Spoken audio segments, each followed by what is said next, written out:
of LawTube angry. So they accept it and let it all slide, and it gets worse and worse and worse. You know what? Chances are that dude is going to do something incredibly horrible in real life. There's my future. He's going to be arrested, and all these somebody attorneys on the LawTubes, YouTubes are going to be so embarrassed. They're going to be trying to scoot themselves away, but it'll be too late. Oh, I can't wait. What am I going to do? Chances are. That's his mentality. That's how I look at it. I'm not a psychiatrist or a psychologist. Mr. Rekieta, you are self-representing yourself at this point? Yes, sir. Okay. He got arrested for a drug and a firearm charge, and he is self-representing himself. Well, all I have to say about that is it's got to be a money issue, right? But he could have got a public defender. Maybe he feels the public defender system sucks. But why in the holy hell? Why would he be defending it? That is an awful idea. Really. That is a terrible, awful idea. What a week. A certain lawyer from Minnesota decided to, in a spectacular fashion, light himself on fire for our amusement. And I would be remiss if I didn't talk about it. I mean, there are certain points where you just have to talk about it. And Nick Rekieta has definitely given us something to talk about. Poor Balldo, man. You know, I talked about Nick recently, about 3 or 4 months back. I was on with Andy Worski in between all of his stuttering. We had talked about the good old days and talked a little bit about Nick, you know, and at the time he had put a video out called Dear John, where he took a massive shit on an ex-fan. And I took a very nuanced approach, and I said something then, and I still stay by it, that Nick Rekieta, out of almost all the people I've ever seen online, came the closest to having a professional career. He was at the cusp, the edge. He was at the precipice of taking off from this YouTube shit and doing something spectacular. And the pressure had gotten to him. And something was fucking his life up. And that's why he lashed out. Well, we've definitely come to find out exactly what the fuck is going on. Now, if you're unfamiliar with who Nick Rekieta is, you're about to get a hell of an education.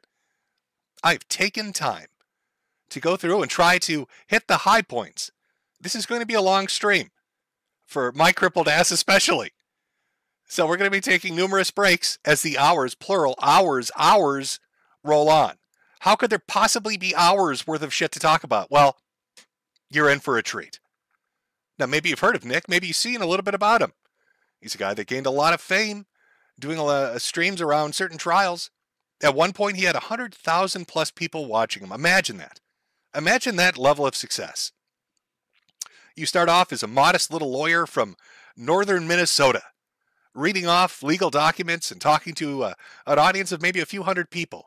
And you parlay that over the years into an audience of 100,000 plus people watching you do court coverage in a unique way.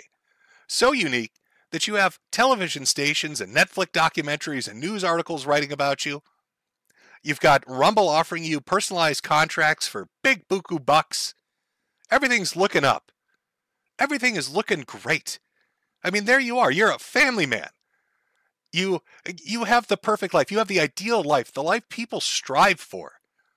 A lot of people out there have dreams of what they want. They want fame, success, money. But we also have those modest dreams, those attainable things that are just out of grasp, but if we put enough work into it, we could have it.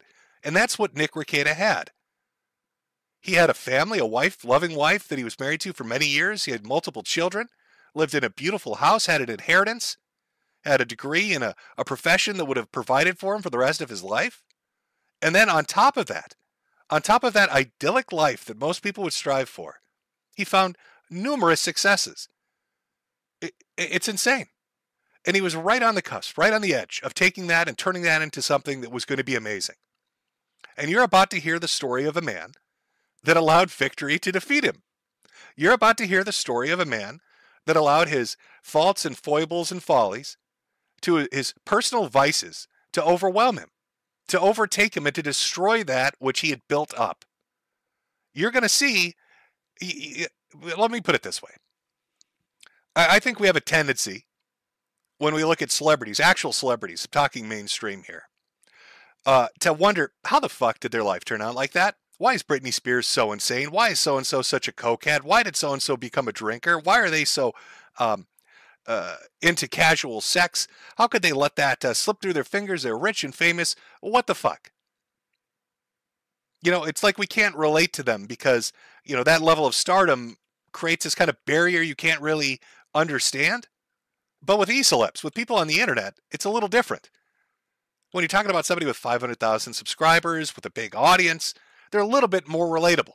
These, you know, e-celebs, these micro celebrities, I think give you a better perspective into what's going on. Because understand this, Nick Rekieta has crashed and burned in a spectacular way. And he did it on not even 1% of 1% of the fame and success of those kind of celebrities.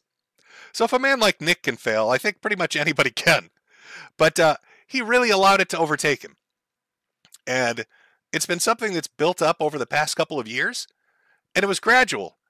But near the end, near the last year or so, it's become so noticeable that I don't think that you could watch a clip of what Nick has done or how he's behaved or how he's acted and not see that there's some sort of problem, that there's something going on. And there's been multiple speculation and people have theory crafted as to what exactly is going on with Nick Rekieta. Is it drugs? Is it infidelity? Is he taking what is it? Ozempic, that diabetes medicine? Is he hooked on the beaties meds? Is he turned into Wilford Brimley because he doesn't want to be fat? Like, what's going on with Nick Rekieta? What really fucked him up? Well, some people, and I always go back to this. It's a skit from Kids in the Hall, a Canadian comedy show. They had about a office worker, regular guy working a regular job with his coworkers, and he gets promoted to look. He's put in charge of like the water fountain. It's nothing. It's just a moderate amount of power, but he goes drunk and mad with it. And I think the level of success that Nick had, even though it hadn't broken into mainstream, but it was quite successful for a YouTuber, I think that allowed the darker parts of who he is to take over. You know, I think everybody sort of has a tendency to daydream. We all do. We like to think about scenarios and situations where we've been on the receiving end of shit we didn't like. You know, part of life is eating shit and smiling. We've had encounters with people or put in situations we didn't like. And we have those fantasies, that daydream of revenge. You're like, I'll show those motherfuckers. And you comfort yourself with that. And it's maybe a 5 or 10 minute thing, and then you move the fuck on with your life. But what happens when somebody has those kind of thoughts and then has the power to act on them? Well, you know, you'd hope they'd have the self-control to hold back. But in the case of somebody like Nick, he didn't. Once he had access to money and a little bit of fame, once it got a little bit easier, once he got a little bit of what he wanted, those daydreams became a reality. I'll drink when I want. I'll do drugs when I want. I'll fuck when I want. I'll say what I want. I'll do what I want. Fuck my responsibilities. Fuck my lifestyle. Fuck that idyllic dream that most people would really strive for, that they would want. Now, I'm not going to have this stream be a casting stones at people's stream. I've seen people say, well, his friends should have intervened, or the opposite of that, and putting blame on somebody. Oh, it's those fucking Kiwi farmers. They pushed him to the edge. No. I'm going to clearly state right now before we get into this. Nick Rekieta is an alcoholic and more than likely a drug addict. And nobody, be it his friends intervening or other people casting stones at him and talking shit, are responsible for that. That is Nick Rekieta's fault. And nobody can fix Nick Rekieta but Nick Rekieta. An alcoholic, a drug addict, is not going to fix themselves, get better or get worse, based on outside factors. That's their own shit, their own demons. The blame for what we're about to watch in this tailspin into stupidity lays solely at the feet of Nick. Nobody else. Not a single other fucking person in the world. It's not his friends for not intervening, and it's not Kiwi Farms for calling him a retard. We're talking about ceiling cats, or Joshua Moon talking about shower calls. That's too easy of an out. This guy's collapse, his implosion, has been ongoing for 2 years. And even though it's escalated, like I said, in the last year, it's so much to go over. We're talking ceiling cats and thruples and cocaine and arrests for weapons charges and child endangerment and pastors backstabbing people. We're talking hot tubs and licking bottles. We're talking Dear John and Oh Mandy and shower calls. There's so much shit. Even just kind of putting a rough timeline together, even I was shocked. It's like, God damn, Nick, what the fuck? How do you go from 100,000 people on a live stream to this? What the fuck happened? We're going to try to get answers for that. So let's start this baby up. Where are we going to start it, Jim? Well, we're going to start it from the most recent thing backwards. Kind of a little artistic flair to it. Because I'm sure you've seen the news stories. Like this Fox 9 article. That's totally legit. Nick Rekieta, Minnesota lawyer and YouTuber facing drug charge, blames unknown man named Jim. Which is pretty fucking close based on that last live stream. Jesus. But I'm going to read it to you. I'm going to read to you what's currently going on so we can go back in time and see how we got here. So sit down, chat. Get comfy. Daddy Jim's going to read you a news article from Fox. Minnesota-based lawyer and online legal analyst Nick Rekieta is facing a drug charge in his home county. Rekieta was arrested Thursday along with his wife and a fellow online personality. That fellow online personality, by the way, ooh, is there a story to that one? Prosecutors filed charges against Rekieta and his wife on Friday for second-degree possession, child endangerment, and a gross misdemeanor firearm charge. According to the charges, law enforcement attempted to execute a search warrant on May 23rd at Rekieta's home in, well, I'll redact that. Trying to be a nice guy here. I know his shit's all over the internet, but I'll try to abstain from listing locations. So at his home. And was greeted by a girl at the front door who would not let them inside. After Rekieta refused to provide the door code, law enforcement used a door ram to get inside and found Kayla, the third internet personality, and 4 juveniles inside the dwelling. Law enforcement proceeded to search the master bedroom and bathroom where they allegedly found a variety of drug paraphernalia, including 3 small baggies that tested positive for cocaine, 8 green tablets that tested positive for ketamine, and a digital scale and several other items that tested positive, the charges claim. Authorities also found a Sig Sauer AR with several magazines and a loose ammunition under the bed, including a spent shell casing on the bedroom floor, and located additional firearms and ammunition in the garage, according to the records.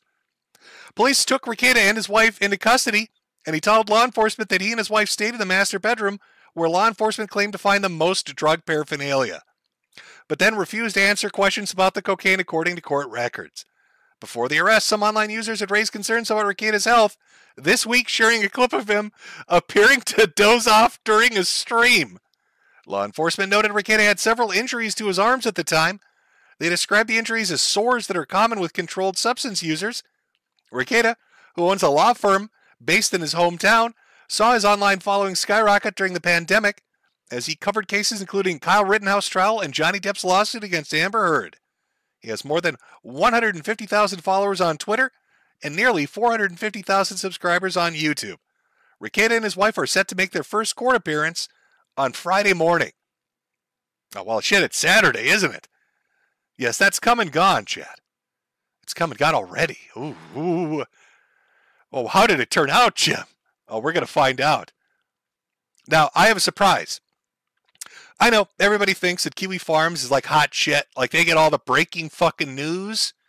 Oh, Joshua Moon. Oh, he's got all the breaking news. Jim beat you motherfuckers. I used the Freedom of Information Act and I got the body cam footage, Josh. Oh, slam dunk, bitch. Boom, shakalaka. Oh, Daddy Jim got that body cam footage. Oh, let's watch the body cam footage. What happened at the Rekieta arrest, Jim? We beat the Kiwi farmers to the good shit. Oh, here comes that body cam footage. Oh, it's so good. This is because Rekieta was arrested on his way driving to his house. So score one for Jimmy. Let's take a look at how this went down with the police officers. Here is the arrest body cam footage of Nicholas Rekieta. I need you to step back. I need you to step back right now. There were body parts in my yard. Sir, this is your last warning. You gotta be kidding me. You got about 2 seconds to stand down or I'm going to pepper spray. Oh, you're going to pepper spray? You understand perfect. that? That is just perfect. pepper spray the man who's expressing his opinion under the First Amendment.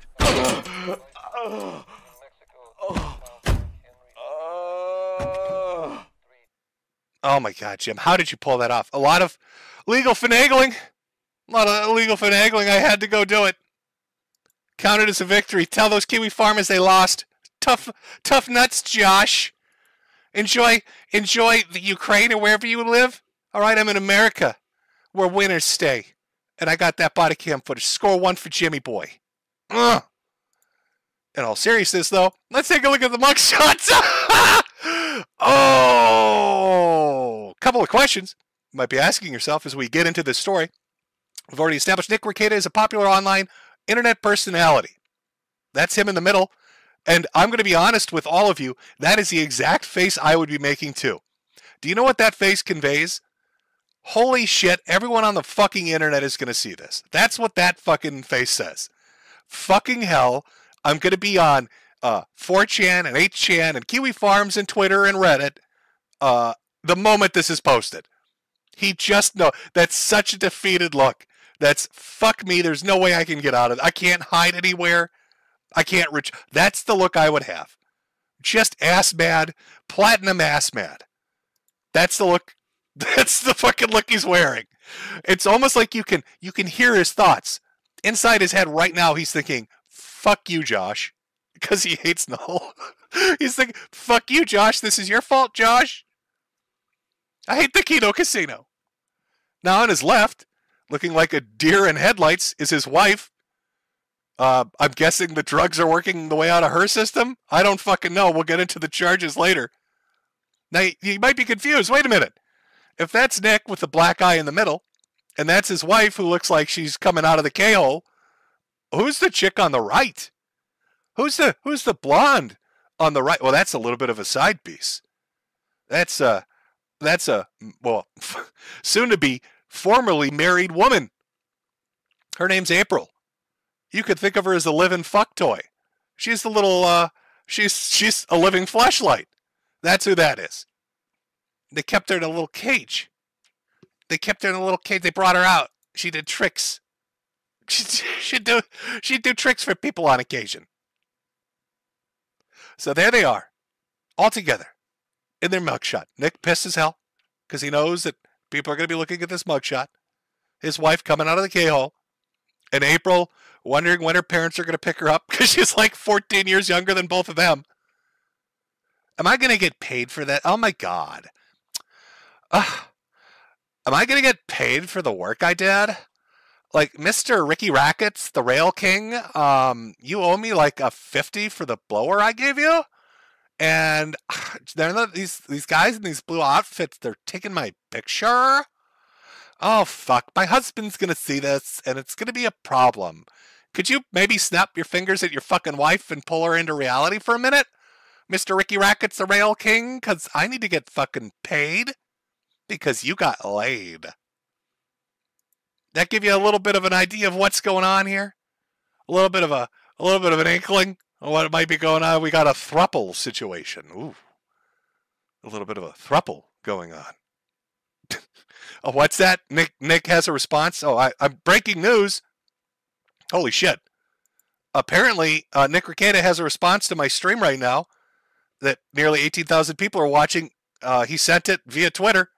Holy shit. Okay, what is it, Nick? What did you want to say? I love the cocaine. I love the cocaine. What?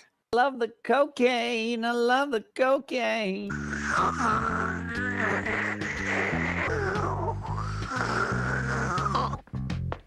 Yes! I like it. Oh, all right. I guess he loves the cocaine. Maybe that's why he lost the case again. Damn it, Nick. Oh, it can't keep happening. Why does everything we touch turn into shit? Poor Vic Mignogna. He's in a breadline now, Nick. What did we do? Oh, he's going to be voicing used fucking McDonald's Happy Meals. Nick, we've destroyed this man. Oh, God, Nick, what did we do? And now the Monty thing and the coke charges? Oh, sweet loving God.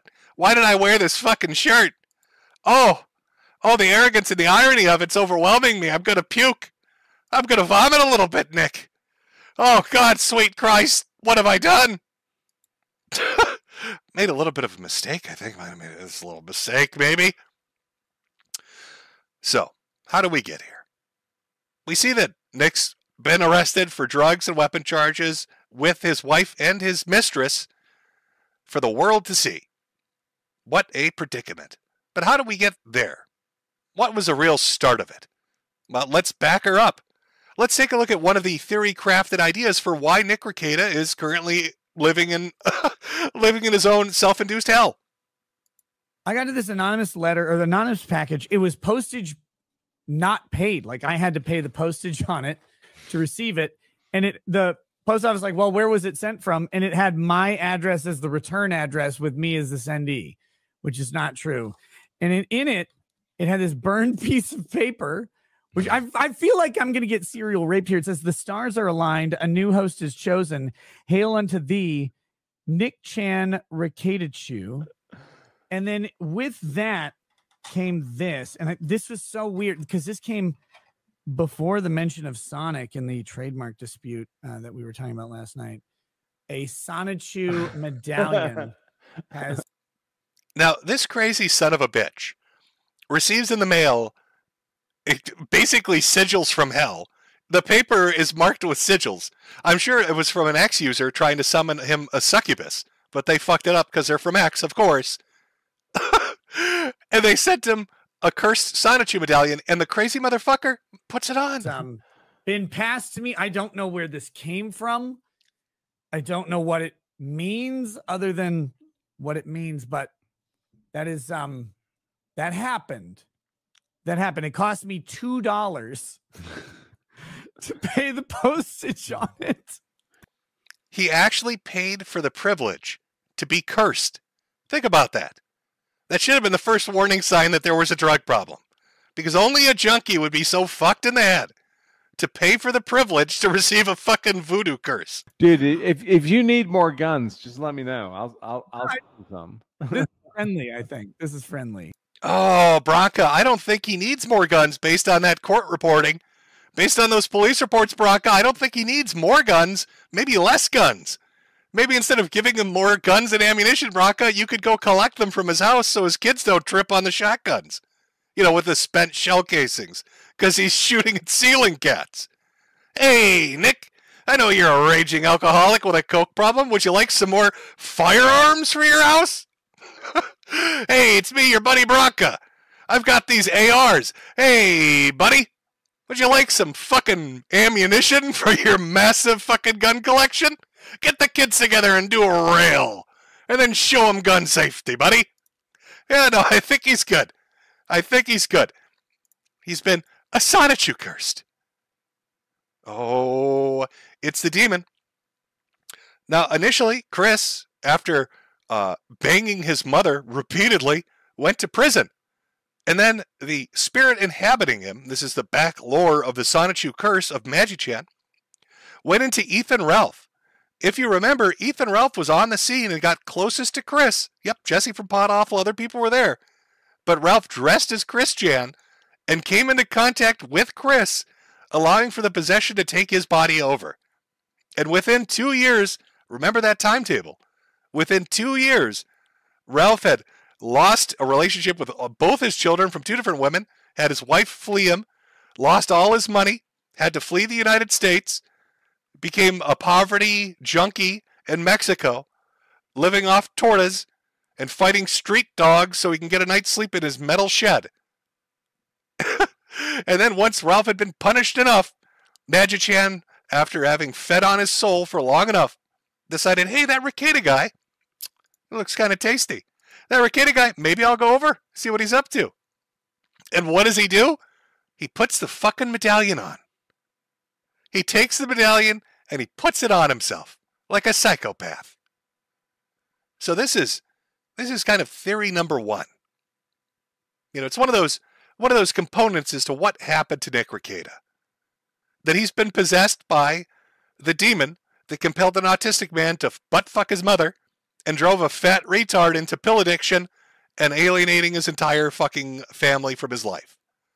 And now, after having put on this cursed totem, everything is falling apart for Nick. And it did so in roughly the same amount of time. I guess this goes to say that if somebody sends you a Sonichu medallion, destroy it, and then beat the shit out of them because they're trying to curse you. They're not your friend. Now, you may think this is all laughs and jokes, chat, ha ha ha. Oh, it's all funny. But I'll have you know that professional paranormal investigators are weighing in on this. Maybe you're familiar with the irate gamer, okay? Chris Bores, you remember him? Well, after he put down the video games, he decided he was going to go bust some ghosts. He wanted to be a real-life Egon. And he's out there giving advice after having watched the case of Nick Rekieta. Hey guys, Chris the Ghost Doctor here.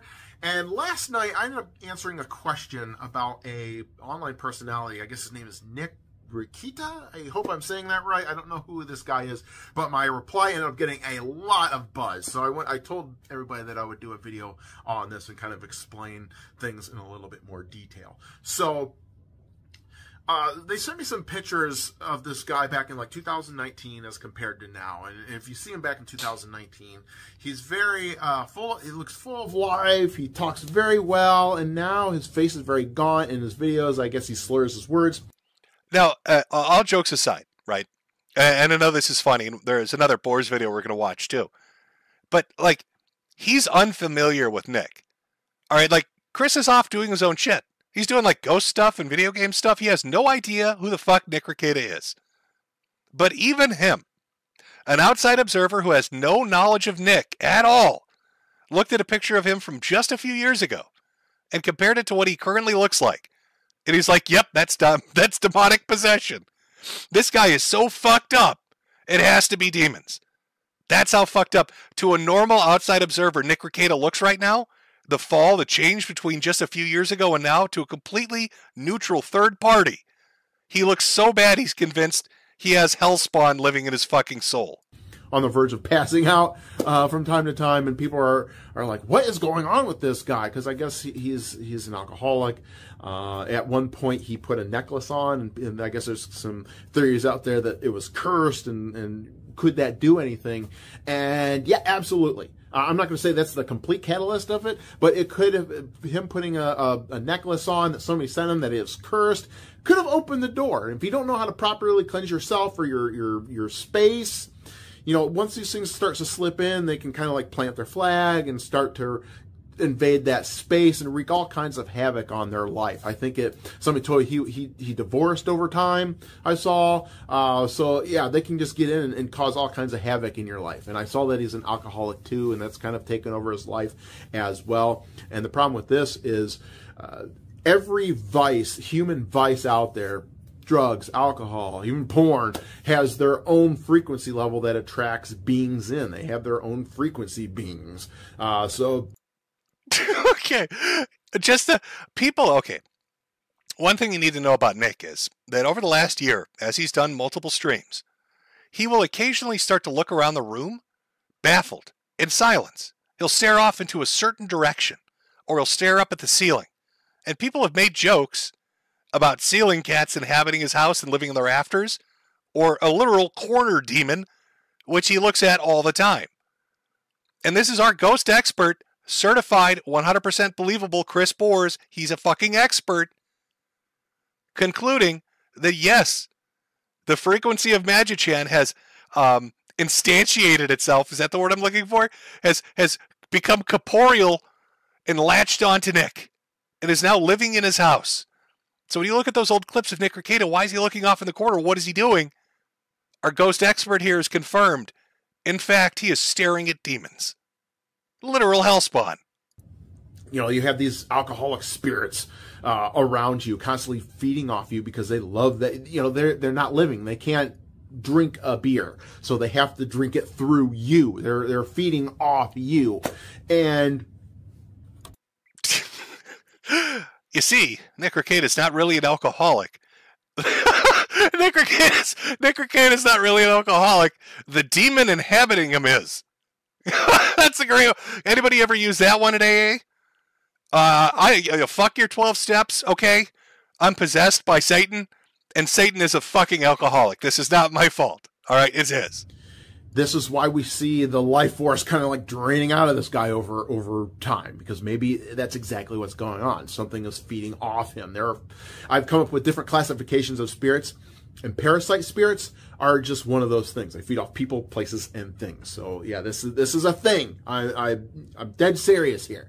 Over time, he's also gotten talking about sex more and sex acts and things like that, and that's another attribute to this. You get more guttural in all your actions because you have no inhibitions. Basically what Chris is saying is, yo, I looked at this dude and all he does is massive rails of coke and drink himself stupid and fuck whores. Has to be demons. Now there's a little more to the video, but I think you get the gist of it. He even did a follow-up video talking about the medallion itself. How could you get rid of this evil totem? How is he not like the King of X, by the way? Holy shit. Ghost Dr. Chris here, and today I want to talk about curse removal, because I'm getting a lot of questions on, if you have a medallion, a Sonic 2 medallion, how do you remedy that situation? How do you get rid of this curse? So the best way and most effective way is to throw the item away, get it out of your house. If this thing does have an attachment or like a tulpa like energy attached to it that's causing havoc on the unseen level that you can't see, just get it out of your house. It causes chaos once it's there, and once it's in your house, it's going to plant its flag in your house and start causing all kinds of chaos that ramps up. Yeah, like, maybe burn the fucking thing.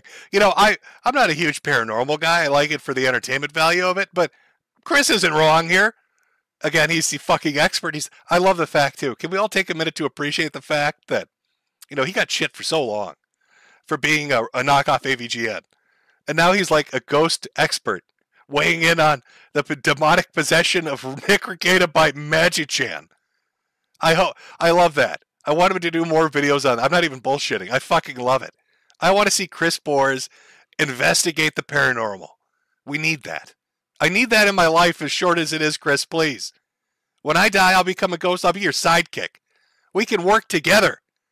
And this is my helper spirit, Metokur. He also likes to attach to people and make them do obnoxious things. None of this is my fault. It's all Jim. He's doing it. So Chris's expert recommendation, burn the fucking thing. What are you doing, Nick? Are you stupid? You got an anonymous letter with demon sigils on it, and you put it on like an idiot. He just, he tempted fate. Magichan got a hold of him. Now, this is such a weird thing to talk about, but it is bizarre that everybody that's possessed this stupid little medallion has had horrible things happen. Chris Chan going to prison for banging his mommy, Ethan Ralph's life imploding, and now Nick Rekieta is under arrest for drug and weapon charges. I don't know which E-celeb is going to get this next, but burn the fucking thing, throw it out a window, have your neighbor roll over it with their car. You don't want Magichan knocking on your door. But what you do want, what you really want to make sure of, is that you buy one of those Magichan posters or one of the Magichan puzzles, available at Metokur.myshopify.com. Quality work.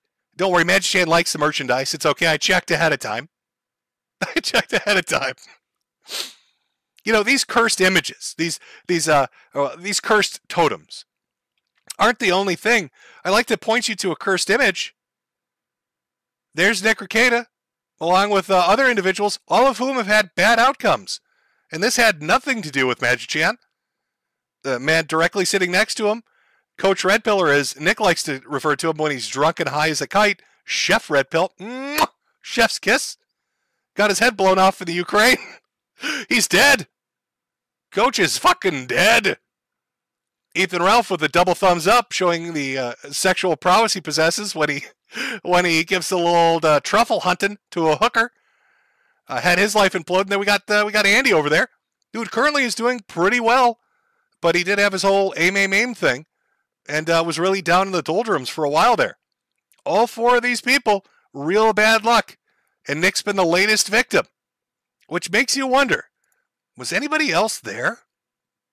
if we're talking about bad luck and curses, if we're talking about who's next on the hit list for some nefarious ectoplasmic evil that lurks out there, that's hunted these men down for some reason because of their gathering in Knoxville, who's not in this picture?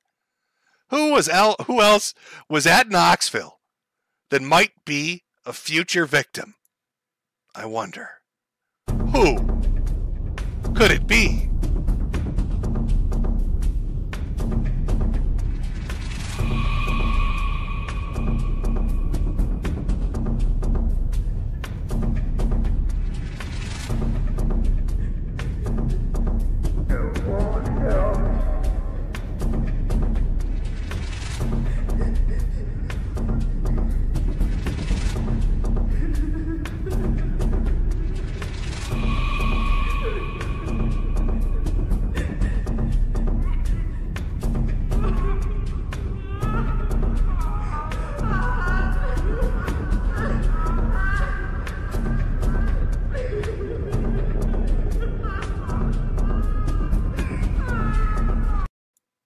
I mean, it's not like he's out there challenging the spirit of Magichan, saying, "Bring!" Oh my God, he is. Josh on Twitter, wear the medallion or shut up, you worthless limp cock. To which Dick Masterson responds, "Send me the medallion. The demon must be guarded." After watching everything that's happened, Dick, really? Are you challenging Magichan? Magichan, the demonic tulpa that's destroyed 3 men now?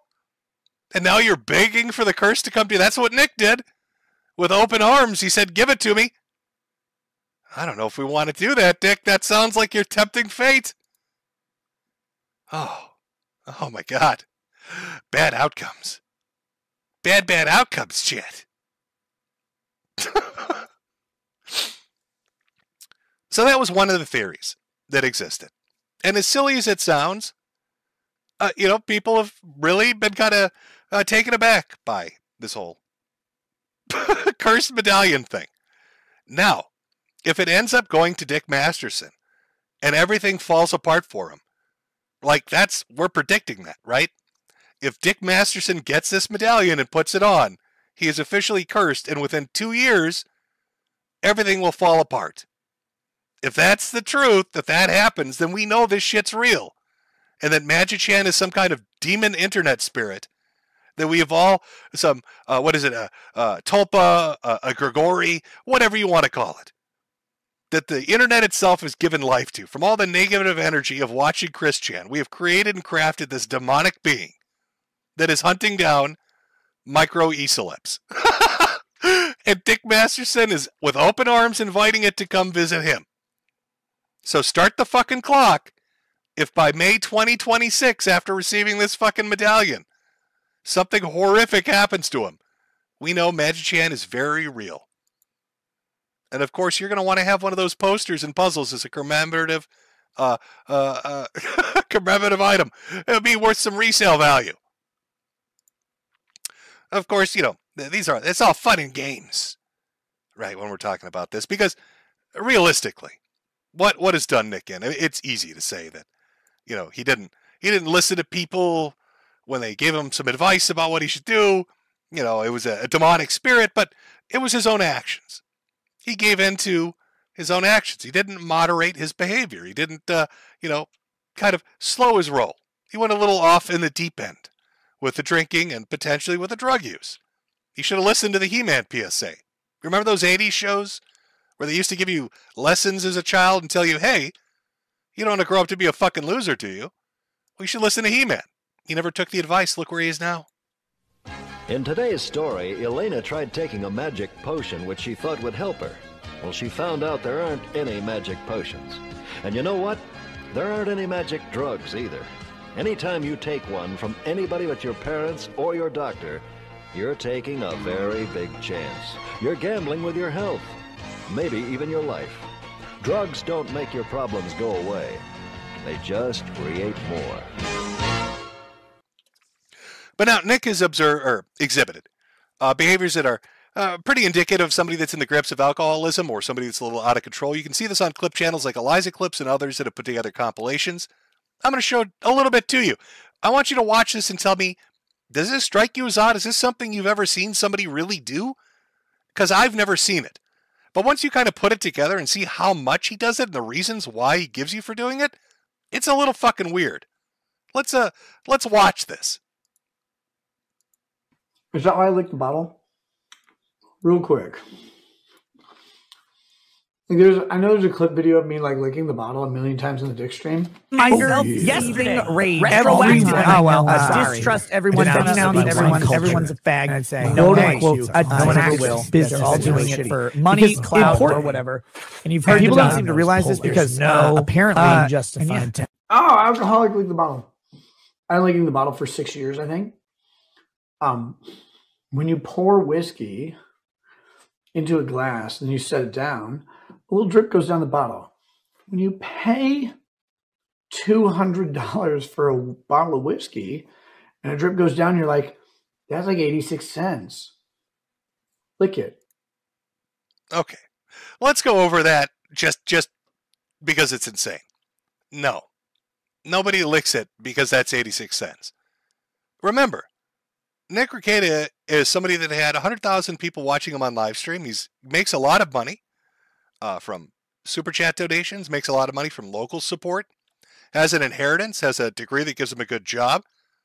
Nick Rekieta is not the kind of man that's going to give a shit about 86 cents worth of liquor and try to be fiscally responsible with his booze. Sounds to me more like some kind of bullshit cope from somebody that's a little too much into drinking. That you just have to lick every fucking drop. And yes, I've seen a lot of people comment on his nose. I see it in the chat right now. Why is his nose so red? Well, there's this thing, maybe you've heard of the band called Gin Blossom, but there's this thing that drinkers get where because their nose goes into the glass when they're drinking so much, it dries it out over and over and over and over and over again and creates a skin condition where it gets bulbous and red and super inflamed. And Nick Rekieta looks like Rudolph the Red-Nosed Reindeer a majority of the time that he streams because he has a fucking gin blossom. Because he buries his face into the fucking glass. But there's more. Let's watch. Why do you lick the bottle? Well, if I set it down on my carpet and let the drips run down the bottle, then there will be liquor in my carpet. So if I just let drips go down the side of the bottle and I set them all down, I'm going to have a sticky, old fucking whiskey mess on the carpet all the time. That's terrible. That's terrible. So first it was because it cost him money. And then it was because he doesn't want to make a mess. But I'd like to point you to a couple of things. Like how he's lying through his teeth. This was included in the police report when they came to, well, when they he used a battering ram to knock his fucking door down and then arrested his family. This is what they had to say. The important part's that second paragraph, that little standalone sentence. Charges say officers noted the dirty condition of the home with clothing everywhere, dust and dirty dishes. That's kind of like an elbow drop, isn't it? That's like a cop taking one off the top ropes, Macho Man Randy Savaging his ass for no reason. Like, really? Like, damn bitch, really? Like, this was a cop's reaction to walking into Nick Rekieta's, I'm worried about whiskey on my rug? How about you dust? How about you vacuum? How do you get mold on clothes, Nick? Why does the cop think it's so fucking disgusting in your house, they literally had to talk about it? Like, what the fuck, bro? Oh, what are you doing? What are you doing? Shameful. So he's getting a little bit into the drink, and you're really going to see that with the I Lost the Appeal to Montegraph stream that really kind of kicked off the week. But there's more to go over. And before we go into our first break, I'll give you a little hint about another aspect, really, of, with the drugs and alcohol. What else is kind of going on to create like the perfect storm to fuck up this dude's life? Well,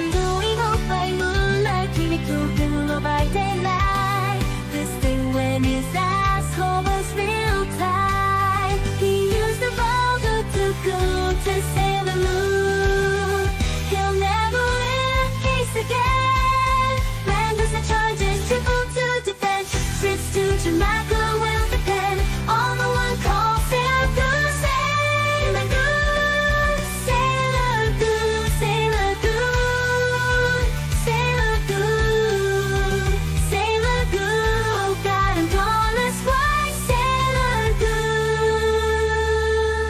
I guess you could say maybe it's a little bit of a sex addiction. Maybe somebody's a little bit horny. Maybe he's a goonin'. Oh, God, I'm gonna goon. Goonin' just a little too much. Goonin' just a little too much out there. So we've talked about the curse of Magichan taking over Nick Rekieta's body and causing him some mischief. You know, apparently Dick Masterson is now willing to take that curse on. We've seen him licking bottles and giving justifications on saving money and doing it, when really it's just he's filthy. But it's the gooning. It's the sex portion of this that also plays a component in it. Now, there were signs, maybe, that there's some weird shit going on. You know, things people maybe missed. Like lying on the floor and having women step on him might have been a clue that he's a horny boy. Just, you know, being like, hey, I want these women to step on my balls. Let's get up on that. Hold on. It'll all be paid off sooner or later.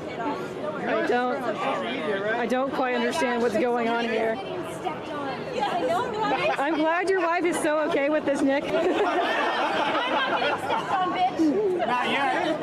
How did that happen? Isn't that hilarious? Did she kick your knees out or something? No, I don't. Just like the funniest part is when she's down on you. You know, I want to... God, can we take a step back just for a second before we really move forward to get into the throuple stuff?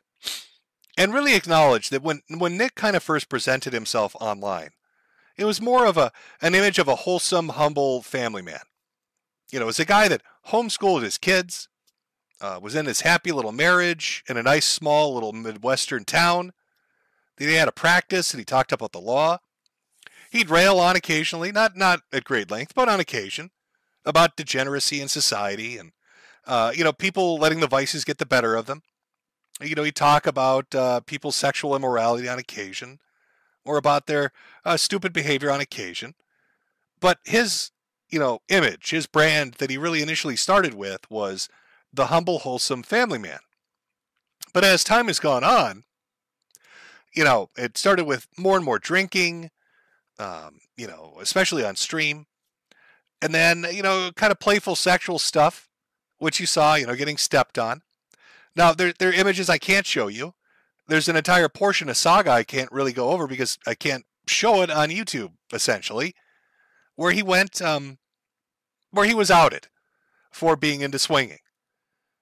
See, people had this image that he was this wholesome family man until this Jamaica shit came up. And suddenly you're seeing stuff on his locals page where they've got liquor bottles shoved up their asses, he and his wife. And, you know, people are tracking down images of them on a vacation and they track it down to a swinging event in like some Caribbean island where it's literally, you know, cucked, blacked shit that he's doing. And, you know, he's at first denying. But then as you see, he starts to become more open about it. He's more out in your face about it.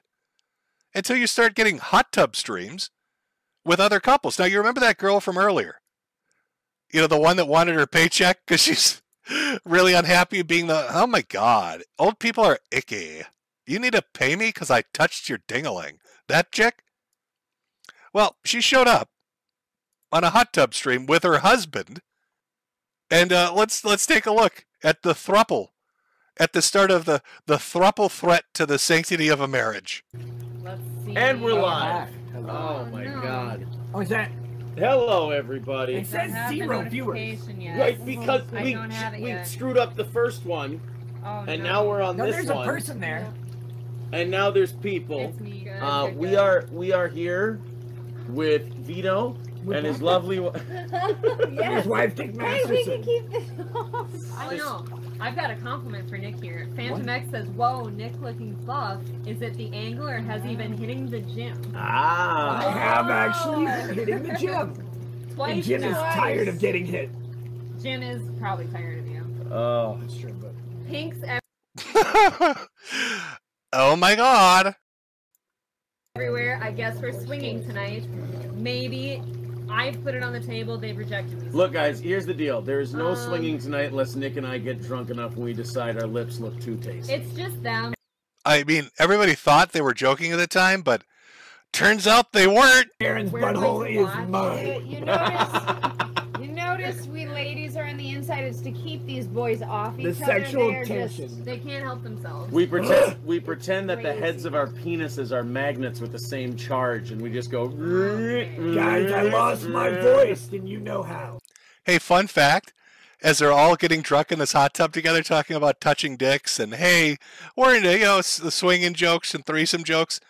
That guy on the left is divorcing his wife. They're getting divorced. Their marriage is over. They came into contact with Nick and his wife, and their marriage is now over. Can you guess why? It gets very uncomfortable. Okay. No driving and drinking. It's good advice. I don't know what the lawyer would say about that, but I think it's fine. I believe Nick's official advice on drinking and driving is, nah.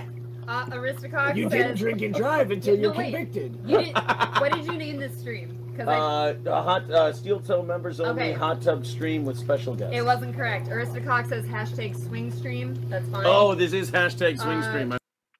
Welcome to the swing stream. Welcome to the swing stream. Now, I want to jump ahead a little bit here.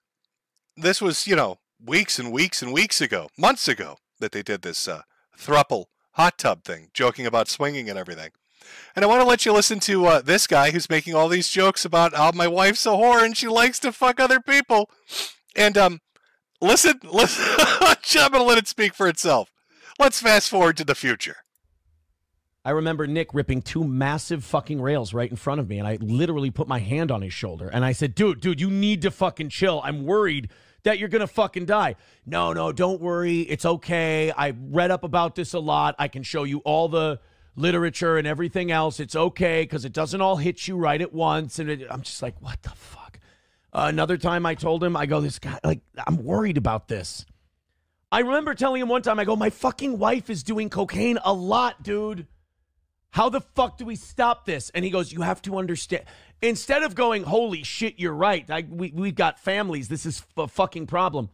He goes, you have to understand sometimes people have stress levels that are up here and their minds can only handle this much stress. And then when you do the stimulant, it bumps you up like this and then you can handle more stress. I'm like, Nick, you fucking lunatic. Lower your stress levels. Well, he did. He lowered his stress levels by burying his dick in your wife. That's how he lowered his stress levels, Aaron. He shoved his penis inside your wife. That's how he lowered them. Oh my God, Nick, please. Stop doing rails off my wife's tits. God, please, Jesus, Nick, stop fucking her.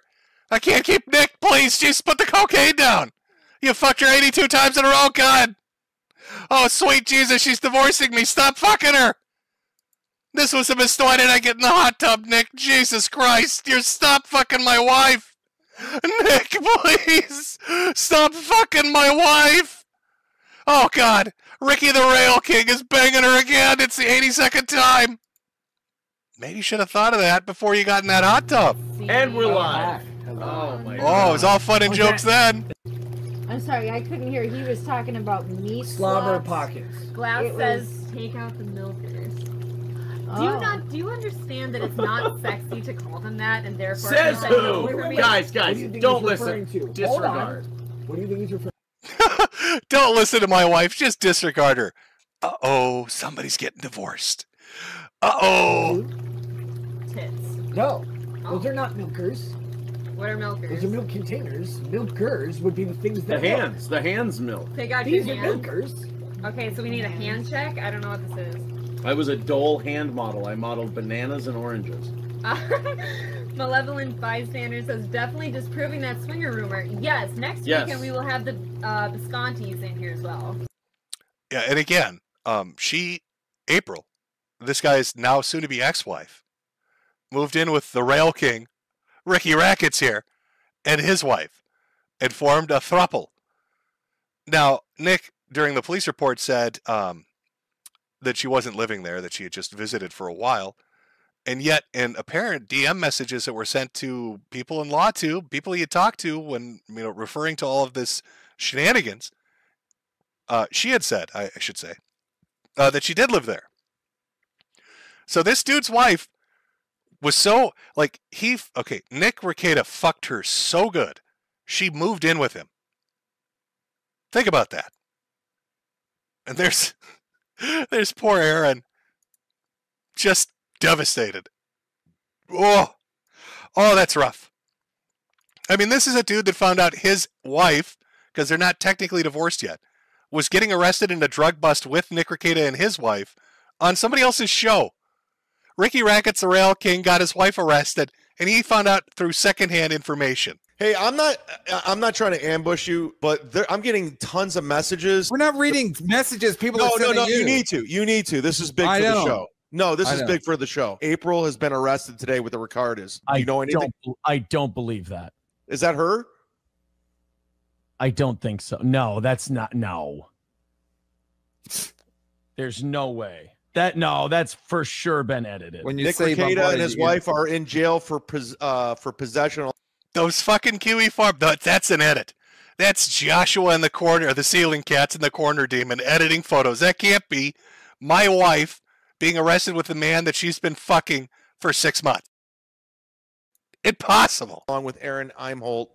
No, that's definitely been altered. It's fake. If it's not fake, the show will never end. Will Heron, Aaron, can you tell? Oh my God. It's real? Whoa. Oh, God, that hurts. I've had heart attacks, so maybe this is related to that. Maybe the stent moved, but I've got some pain in my chest from hearing this. I think that's empathy. Am I empathizing? Is that sympathy I'm feeling? Pity, maybe? You got cucked so hard, bro, that your wife getting arrested with a dude she's fucking, like, you weren't even aware. You had to, like, check your phone because nobody told you. She went to jail for banging a fucking coke fiend. She didn't know. She didn't even contact you. That's brutal. Holy shit. Wow. I'm getting more messages right now. Oh no. Oh no. Wait, Aaron, this is real? I don't know. Fuck. Wow. I just got another text about it. It's just a laughing emoji. It just says, ha ha. How's he reacting to his wife with Ricky the Rail King? That's what it was. Oh, fuck. Dude, you got some work to do, brother. Well, I mean, technically you don't. I think we can get those papers signed now. Wait, so this is real? I just looked at the roster. What roster? Tonight's lineup? The county jail roster. I just got an inmate number.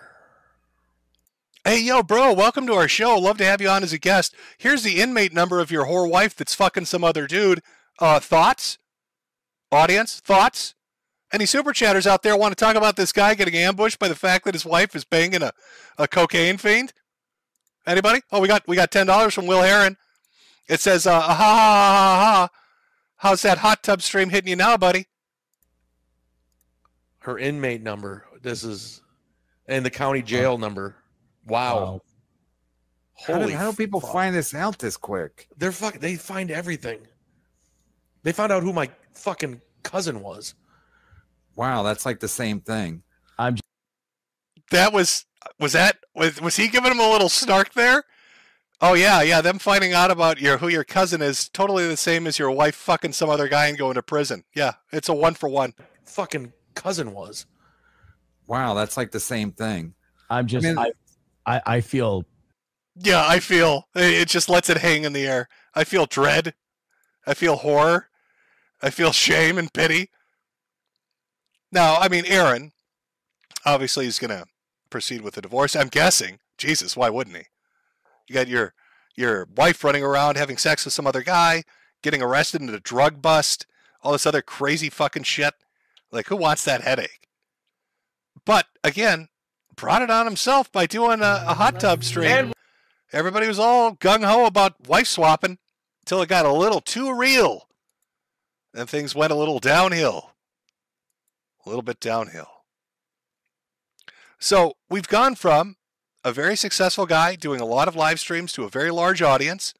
You start to see the liquor starting to kind of creep in, the bottle licking, and he's looking a little more disheveled, a little less put together. Suddenly he's doing, a little more outrageous stuff that's a little counter to what his image was he initially presented. Women stepping on him, or hot tub streams with people from different podcasts, to the point that the chick's moving into his house, and that's got to be weird. I mean, I'm not going to harp on about his family dynamics, but he's got kids. So, I mean, if you've got some coke whore living with you, it's going to be a little awkward around the breakfast table. They want to talk about My Little Pony and Transformers, and she's going through withdrawals because she needs a little more cocaine. Hey, Daddy, what's going on with this strange blonde lady? Oh, it's okay, honey. She's just in a K-hole right now. What is that? It's kind of like when you don't get your Frosted Flakes. You're missing out on the sugar. She's missing out on something that's like sugar. K-hole withdrawals. That's all. Don't ask. Sweetie, don't talk to the whore. That's hired help. We don't talk to them. Okay, they're not really people. This isn't a real person. You don't talk to that thing. That's just for mommy and daddy's amusement. Okay, you eat your Cocoa Puffs. I'm gonna drive you to school. That's a little weird. I'm gonna say a little weird dynamic around that breakfast table, but whatever. I'm not here to judge lifestyles, just end results of lifestyles. That, again, what's the end result of the lifestyle we're watching as things just get worse and worse? This is mugshots. It's you and your wife and your whore going to prison together for the entire internet to see. I'd say that was probably some bad decision making along the way. But there were other things. And these are a little bit longer. We've got his interactions with fans and other people, people that he associated with. So we're going to take a look at some of that. You're going to buckle in because we're going to watch this. It's about 20 to 30 minutes long. We may jump around a little bit. But it kind of shows his reaction to a former fan. Now, this was the one I took the nuanced approach on and said, yeah, it's a little weird. This guy's got some kind of a awkward parasocial relationship. He's trying to get going with Rekieta. He's getting a little... It's weird, and that's understandable. It's weird. But Rekieta's reaction to it was also strange. He's taking a man at his lowest point in life and using it as a punchline. Using his wanting to commit suicide, essentially, to mock him. Because why? He's upset. Some of these Kiwi farmers, some of these commentators. Here we go. This is fun. Not only. Also, do you notice his demeanor? All right, kind of compared to even earlier clips where even the licking the bottle thing, where he's talking about licking the bottle. I mean, just physically you can see it. He's a little bit gaunt, a little pallid, eyes are a bit sunken. That's where the ozamic, diabetes med thing came on. Is he trying to lose weight? Is there like a drug thing going on, cirrhosis thing going on? Well, now we know what it is. It's Coke. But you can see it. He's slurring his words. I mean, this is what his streams became. He used to be a very energetic guy. He'd read legal documents, make jokes, had a good rapport going on, did the unbreaded thing, did the trials with Rittenhouse and Johnny Depp, had a cycling in and out guests nonstop, very fast in response. But you can kind of see he kind of starts to get a little slower on the uptake. He's not as fast as he was, slurring his words a bit more and more. You can just tell if you've ever been around a drunk or drug addict, you pick that vibe up easily. Some of these Kiwi farmers, some of these commentators. Here we go. This is fun. Not only do I know them, do I know their failures? Do I know their social security checks? Do I know their inability to even contact their own family for help? Do I know their desire to leave their own state? Oh, man. Oh, man. I cannot fucking imagine being in the place that this man is, that he has to go to a YouTube streamer to beg for a shred of attention. Say, please, Rackets, I love you. I love you. I love you. Oh, man. Begging is embarrassing. I love you. My family hates me. I can't get a job. I'm so mentally handicapped. Like I can't do anything. My name is John. All I want to do, I want to die. I want to put a bullet in my mouth, but I can't afford a gun. This, by the way, give you a little background context. I'm fairly certain everybody knows who John is, but I'm just going to leave it as John. It's somebody who was a big fan of his in his locals. To be fair, to give you the whole background, who slowly over time started to get just upset with how Rackets was behaving. And apparently before that happened, he'd gone to Nick and basically said, my life's shit. Nothing's working out. I don't have any friends or family or support. I'm very depressed and I'm going to kill myself. And I don't know what to do. And you're the only person I can think of to reach out to. And again, it's a little weird. It's parasocial in its nature. But Nick has a conversation with him and, gets him some help. And then later on, this guy starts to get kind of disgusted with how Nick is acting and starts talking shit. And Nick gets upset. He's like, I helped you out when you were in your lowest point. But instead of, saying it bluntly like that, like, hey, this guy's an asshole. I helped him out when he was at his lowest point. Now he's kind of talking shit about me, or keeping it private and having that conversation. He gets shit-faced drunk and does this, which is going to be 30 minutes of him mocking a guy for wanting to kill himself. Texting me this, by the way. I'm like, hey, holy shit, brother, you want to kill yourself? Like, that's not good. No, I deserve to die. Well, I mean, probably, but seriously, no, that's not good. Can you buy an Uber and go to the hospital? No, I can't afford an Uber. You can't afford an Uber? Like $8. You can't afford one. Why? I'm on Social Security because we use some piece of shit. But I'm so successful. Oh, man, that's fucking embarrassing. Man, that is embarrassing, right? I'm such a piece of shit. My family hates me. Nobody loves me. I'm just going to kill myself. You're messaging me. You're texting a fucking YouTuber. Oh my God, man, that's embarrassing. Right, John? You're texting me. And I say, I'm like, holy shit, please don't kill yourself. First of all, you can't afford the bullets. You've already expressed that. You can't afford the Hardys that would kill you either. You're just you. You're just a useless pile of garbage. You can't afford an Uber to the hospital. You're texting me, begging me, please. Oh, man, I'm spiraling. Don't kill me. Don't let me kill myself. I'm like, why? First of all, I can't control you from killing yourself. Only you can do that, brother. Have you tried calling 911? No. I can't spell. I'm Korean. Literally just 911. No. How far are you from the hospital? 4 miles. Why don't you walk towards the hospital and then call 911, tell them where you're walking? Because you cannot do it. Oh my God, man. This is embarrassing. You can't get to the hospital. But you buy a limo or a private jet to the hospital like a normal middle-class person. They're like, oh, I can't make it in the middle class. I have crippling disabilities and anxieties. I love you, though. I love you. You can feel, right? Can you feel the vitriol, chat? Kind of that anger bubbling underneath the surface. Like, this isn't somebody that's addressing a small betrayal. He's very angry. Now, the liquor has kind of tempered it a bit, but he's throwing in more and more details, trying to kind of undercut him as much as he can.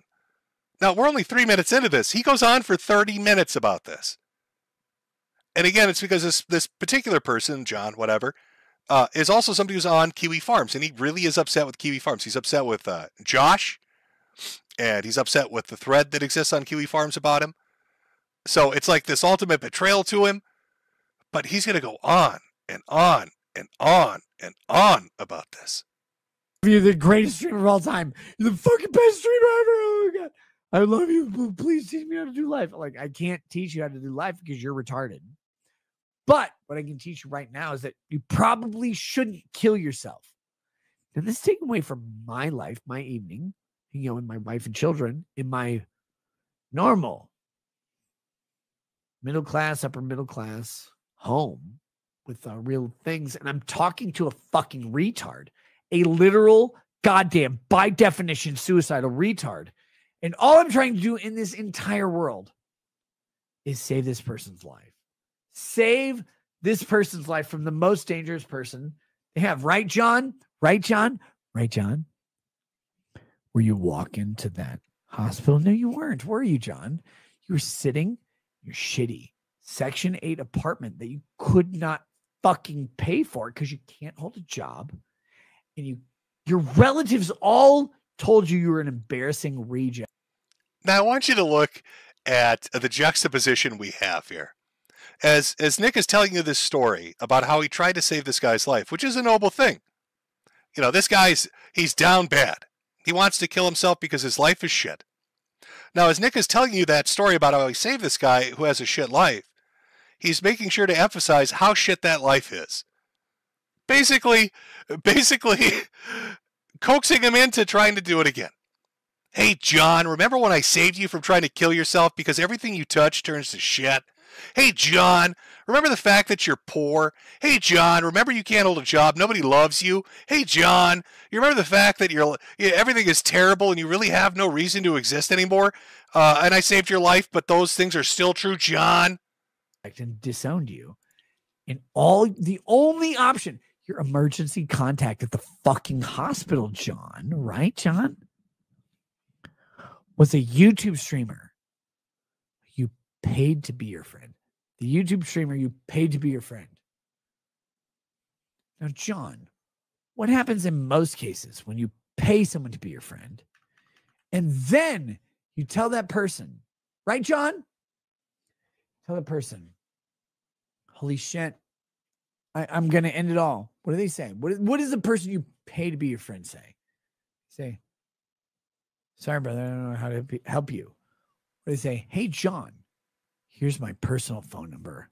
I hate you're doing this, John. So he goes on at length about this. This is the Dear John video. And I bring it up because I think it kind of highlights when the drinking started taking over more. Now, I'm not here to try to give you how do you deal with somebody you have no idea who they are on the internet or some weird parasocial shit. Again, it's nuanced. It is. But this is not something Nick Rekieta of 2 years ago would have done. He wouldn't have gotten shit-faced drunk and talked incessantly about how shit this person is and about how suicidal they were and how fucked up they are and what a worthless sack of shit they are. He just wouldn't have done it. He would have done something else. He would have reached out, or maybe he would have unloaded on them, but he would have done it in a better way. And I think it kind of highlights, like I said, that escalation, right? That acceleration that took place over the last year, where you can kind of see like the alcohol and the other shit kind of coming in. I mean, he went from a guy with a stable, normal life to somebody that's drinking more and more, getting drunk on stream, missing streams, apparently, allegedly doing drugs, based on a police report of finding drugs in the house. Can't say they're his. We don't know 100%. But the police saying, oh, the wounds on his arms look like track marks. His behavior's erratic. And, he's lost weight. The way he looks, the way he acts, kind of seems like somebody doing drugs. So, I mean, it's a fair guess. And then, engaging in risky sexual behavior that's already led to a dude's marriage disintegrating. And I can't say that that the rackets are responsible for that. Maybe Aaron and April hate each other and they never got along and they were going to get divorced anyway. But having a throuple relationship probably didn't fucking help. And if you listen to Aaron in that one clip where he's talking about, Nick's doing all these rails, he's snorting big fucking lines, and now my wife's doing the same shit. It feels like, he's saying, hey, this guy was a bad fucking influence. This was a guy that didn't give a shit and was a bad influence on her and made a problem even worse. So, you've got all this erratic behavior that's being fueled by, activities and behaviors that aren't fucking cohesive to a good, happy lifestyle. And it gets worse and worse. And this is one of those examples. What's another example then? Well, let's look at Eric July. Now, I know, oh my God, Eric July. Oh boy. I asked when I did that stream about 4 months ago, why am I supposed to hate Eric July? What's the funny thing about the guy? And the most response I got was he can't handle trolling and he overreacts to shit. Well, I mean, fucking spoiler alert, nobody likes to get trolled and people overreact. I mean, that's kind of basic bitch shit, right? That's not something that paints a huge target on somebody in my eyes. Like the whole point of trolling is to piss people off. If they get pissed off, you succeeded. So, you know, if he was getting trolled and got pissed off, sounds like they accomplished the job. But that's the end result they're looking for, is him getting pissed off. Or he overreacts. So, okay. But I mean, what about those two things makes him this huge lolcow that, you know, should be having people show up to his relatives' graves and pissed on? Because that was one of the things they kept talking to the guy about. We're going to go to your grandfather's grave and desecrate it because you overreact to trolling. And then they show up at the grave. I don't know. But while this is going on, between all these different parties that are invested in it, you know, Nick Rekieta is supposed to have a friendly relationship with Eric July. But he starts making some snide comments. He starts saying shit like, I wish you a million sales to Eric in regards to his comic book while this is all going on. Or telling him he needs to take a joke better, or kind of siding with the people that are giving Eric shit until they have a showdown on his podcast. I gotta say, you mentioned that I never reached out to you. I don't have any DMs either. Well, I've never taken issue with you like that.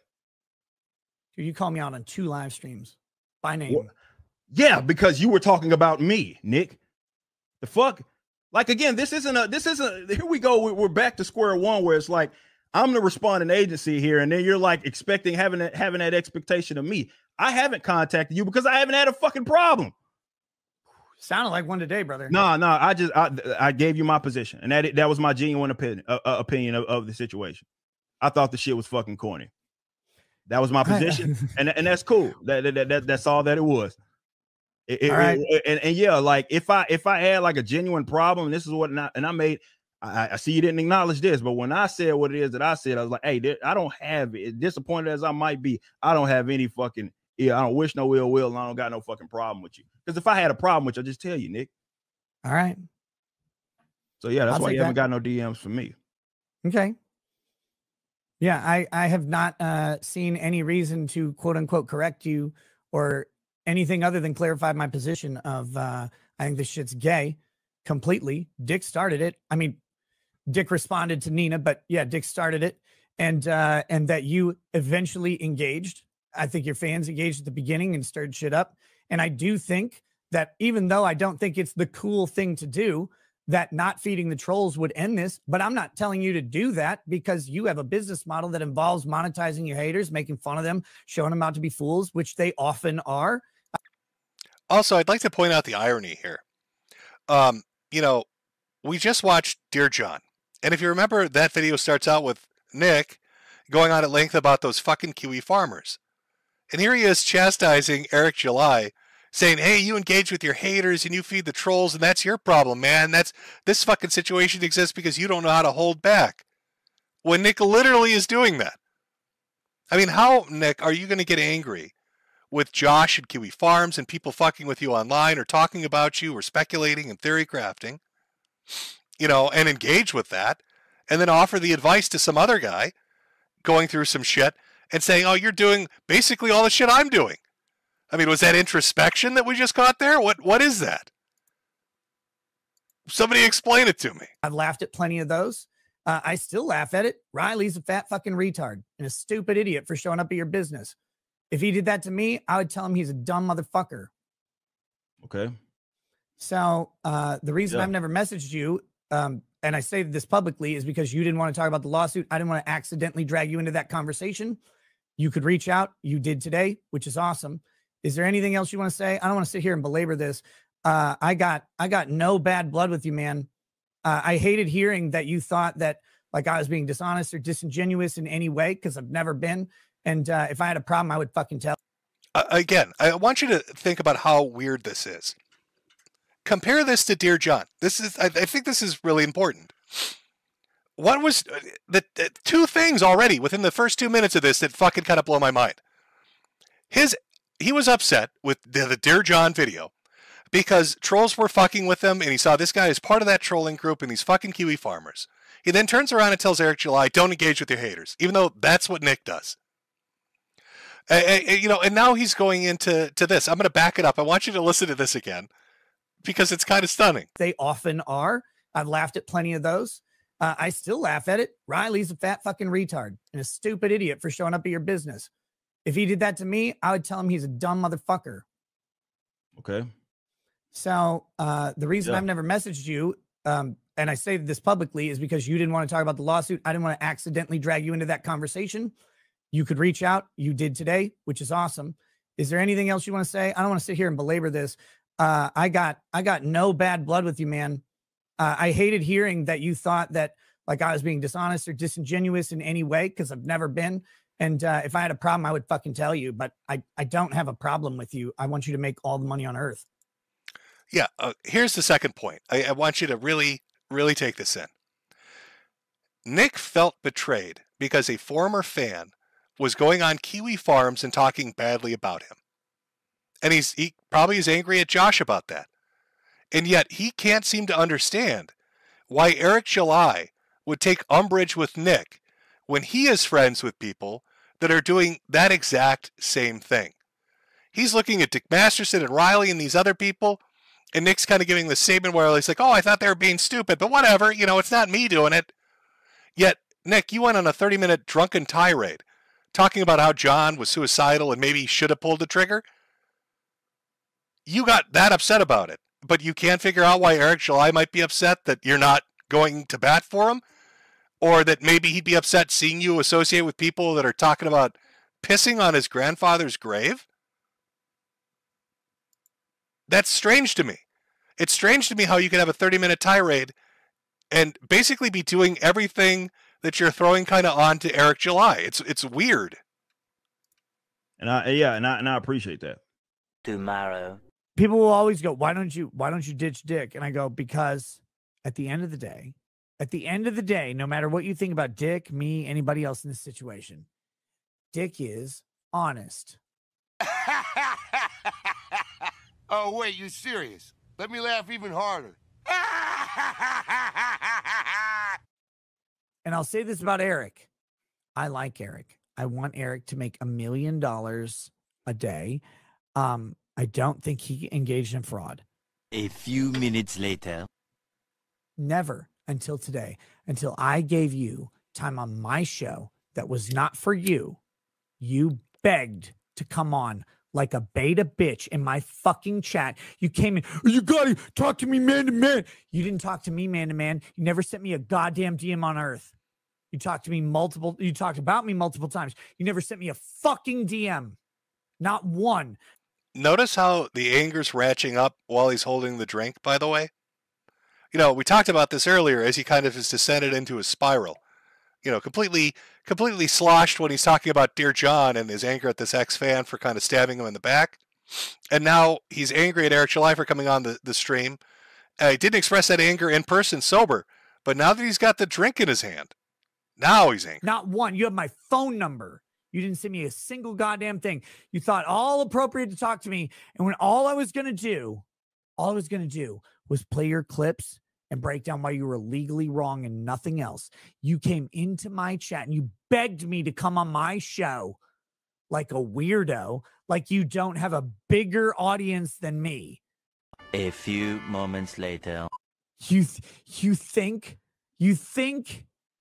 that I'm the bad guy because other people trumped you up and told you were so great and you're so fucking smart? And I told you the entire time, don't do this, don't say this, don't answer this. Get better lawyers. Get people who don't pander to you. Get people who will be honest with you. Pay people who will teach you how to mitigate risk. You didn't want to listen. You didn't want to fucking listen because I'm just a white bread ass nigga, right? I'm just a dumb motherfucking nigga who's never heard of the streets. I don't know shit about the streets, right? Because I didn't grow up on the streets, dude. Ricky Rackett's the Rail King, telling the black guy that he's more street than he is. You know, fun fact, in case anybody's wondering what this is about, there was a lawsuit that got instigated or tried to get instigated between Eric July and some kind of religious organization because of similarities in the title of one of the comic books or a character. And, you know, Nick is talking about, oh, this is in regards to you need to get a lawyer and you need to do all this stuff. Eric won that. It was settled. It was arbitrated. Both sides walked away happy, you know, coming to the understanding that nobody's going to confuse a comic book and a church. But again, I guess, you know, Eric is He's not hood enough to understand that. It's not hood like the Ricky the Rail King here is. Boy, that escalated quickly. I mean, that really got out of hand fast. I don't know where you grew up, but where I grew up was the #1 crime neighborhood in Houston, Texas in the 80s. People got shot every fucking day. I don't know where you grew up, but I grew up in the most crime-riddled area in Massachusetts. We had somebody steal pencils once. Fucking FBI and helicopters were all over that neighborhood. Black man. You don't know what it's like being in the hood like I do. Did I mention my family's worth hundreds of millions of dollars? As I was around so many of those Negroes. I saw them through my metal fences grandfather had installed at the mansion. Used to throw peanuts at them and say, "Excuse me. Yes, you, the poor Negro. What's it like living in the hood?" And they tell me in their jibber-jabber hood talk. I remember those days, Eric. Can you comprehend what that was like? 3 murders a day came from my neighborhood. Every day where I grew up. And I was the only white kid there. The only one. You're talking to me about this shit because you're black and because I'm white? You're the most racist motherfucker on the planet. Everyone I knew growing up was black. I have this picture of him. I have this picture of, like, Rackets having this argument publicly with Eric July in, like, a street corner in Compton. Just holding up a megaphone and being like, "Hey, this N-word is pretty fucking racist." I just want to see the reaction. Everyone I hung out with, everyone I was friends with. When I moved to Minnesota, it's 95% white. All my friends were black or Mexican. You want to come at me on racism, you fucking loser, you fucking racist piece of shit? You want to do this? You want to play this card? You Marvel copying piece of shit. Oh, they're racist. Oh, they don't like. Where was his anger when he was on your show? Oh, you were sober. Why are you acting like this now? Oh, you're drinking. Maybe part of the reason you're having difficulties in navigating these relationships online with fans or former fans, critics or supporters, or people that you just happen to know through happenstance like Eric July, is because the alcohol is disinhibiting you. Because you can't control yourself because you're giving into your vices. Maybe this should have been the warning sign, the pull up, as everybody has said repeatedly. I don't know. But it starts to kind of establish this pattern of behavior. Now, are there gripes that he could have that are legitimate? Of course. I don't know the relationship between these two men that great. I can just give you an observation based on the interactions I see playing out. What did I see of Eric July? Bunch of people saying he overreacts. Okay, great, and? Then I see people threatening to piss on his grandfather's grave. Then trying to get him in a lawsuit with a fucking church. You know, all these people fucking with him. And I keep watching and I'm like, okay, but why are we fucking with this guy? What's the motivation? Why? What did he do? Is Eric July out there in a fursuit shitting in diapers? Eric July touching kids? Eric July robbing banks? Like, what did the guy do that brought, this much attention that made him a giddy target of fucking with? And nobody really ever gave me an answer besides he overreacts. And then I watch, streams like this, and it's not Eric July freaking out, it's Nick. Right? Like, am I wrong on this? I feel like I've taken crazy pills. Black man's success. I don't want white people to succeed ever. I hate white people. They're gross. They're stupid. Take it easy, champ. Why don't you stop talking for a while? My reparations for black people stealing, so I can be the white guy who loots a black store for once in my fucking life. Rather than you stealing all of the Afrin from a Walgreens, I'm stealing all the goddamn, shit, ethnic hair products from a black guy. I want to steal everything from your store. Cherry Curl. I'll bring David Blaine to do every fucking second of it. I think black people are hilarious. They're my best friends. White people have never been my friends in my life. But you're going to, I already know you and your fucking little posse of race baiting SJW Marvel cocksucking pieces of shit are going to come out and be like, this race is. Well, I mean, Nick, if he was like that, why were you friends with him in the first place? Like, if he was a race baiting SJW piece of shit, why were you associating with him? I don't know. But let's fast forward a little bit and take a look. How did it turn out? Well, Eric won his lawsuit arbitrated his lawsuit against the church. Nothing happened. Like I said, because why would it? Like, how are you going to confuse a comic book and a church? But let's look. Let's look at how things went. Nick, I wish you $1 million. Eric makes $1 million. Well, his comic book, $1 million, was wildly successful. Nick even responded to me saying this because I said, Nick, quickly wish me $1 million hat sales. Why more or way more than $1 million? I want a hat on every child. Not sure why everyone thinks I'm serious. I always loved and supported the concept of the Rippaverse and always said I didn't care about the quality of the product. I love the idea of the independent creation. My messaging on this was consistent before and after the drama. I hope you get 1 million chemos. This probably is why I'm still alive. He's wished me 1 million chemos. I heard Yaira broke $1 million. So big congratulations. You're welcome, Eric. I kept wishing you would make $1 million. You have several times. So awesome. So awesome. What's Eric been up to lately? Oh, McFarlane. McFarlane fucking Toys is making a statue based off the comic book he just drove to wild success. So I don't know, man. I mean, I know Nick was out there saying you should have listened to me and you got these lawyers and you do it this way. It seems like he did pretty fucking fine on his own there. Seems like he was doing just fine on his own there.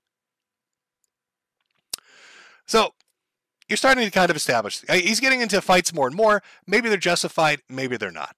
He's drinking more and more. Seems to be getting a little out of hand. Missing more of his local streams. Things seem to be kind of weird. He's doing these hot tub streams. He's got these women coming over. This guy's getting a divorce. Just some weird shit's kind of going on. And that leads us in to this week. And this week is when shit hit the fan. This week is when everything kind of came toppling down. That's why you're getting mugshots. And it starts with a stream regarding a civil suit he's involved with. Now, Montegraph might be somebody you're all familiar with. Back in the day, I had my own encounter with Montegraph. Montegraph, what did I call him? I called him Q Boomer.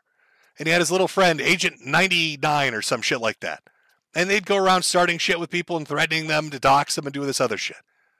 And at the time, Montegraph was fucking with this guy called Drummer. I think it was Drummer. I think that was the name of the YouTuber. I can't remember 100%.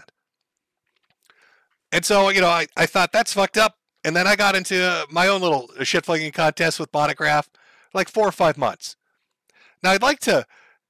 I want to give some backstory here because Nick has said on occasion, and you'll see it in the stream as we go over this, that I introduced him to Montegraph, but there seems to be like a weird insinuation that somehow I got Nick into this. So I'd like to clear that up real quick for everybody. So here's fact number 1 about Montegraph. This is a stream I did with Nick. It's an archived version of it. If you look in the upper right-hand corner and look at the date, it's from the end of June. And if you look at that year, what's that year say? Oh, 2019. Now, Montegraph ended up suing Nick Rekieta because Nick started making statements that Montegraph was a flagrant pedophile and that he molested boys and different things like that. And then he said, sue me. He challenged Montegraph to sue him. But remember, the stream I did with Nick about Montegraph and about a lawsuit he was engaged with was in 2019. If you look at this is from Kiwi Farms where they talk about when the lawsuit began.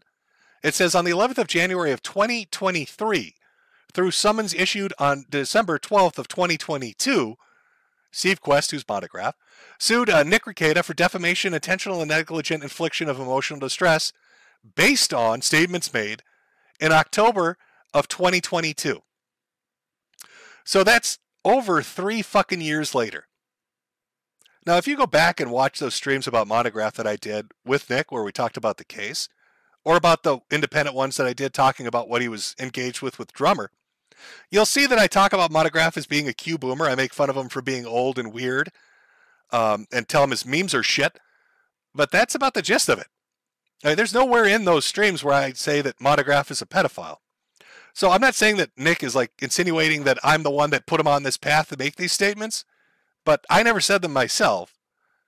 And besides that, this is 3 fucking years later. He decides to go off on Monograph.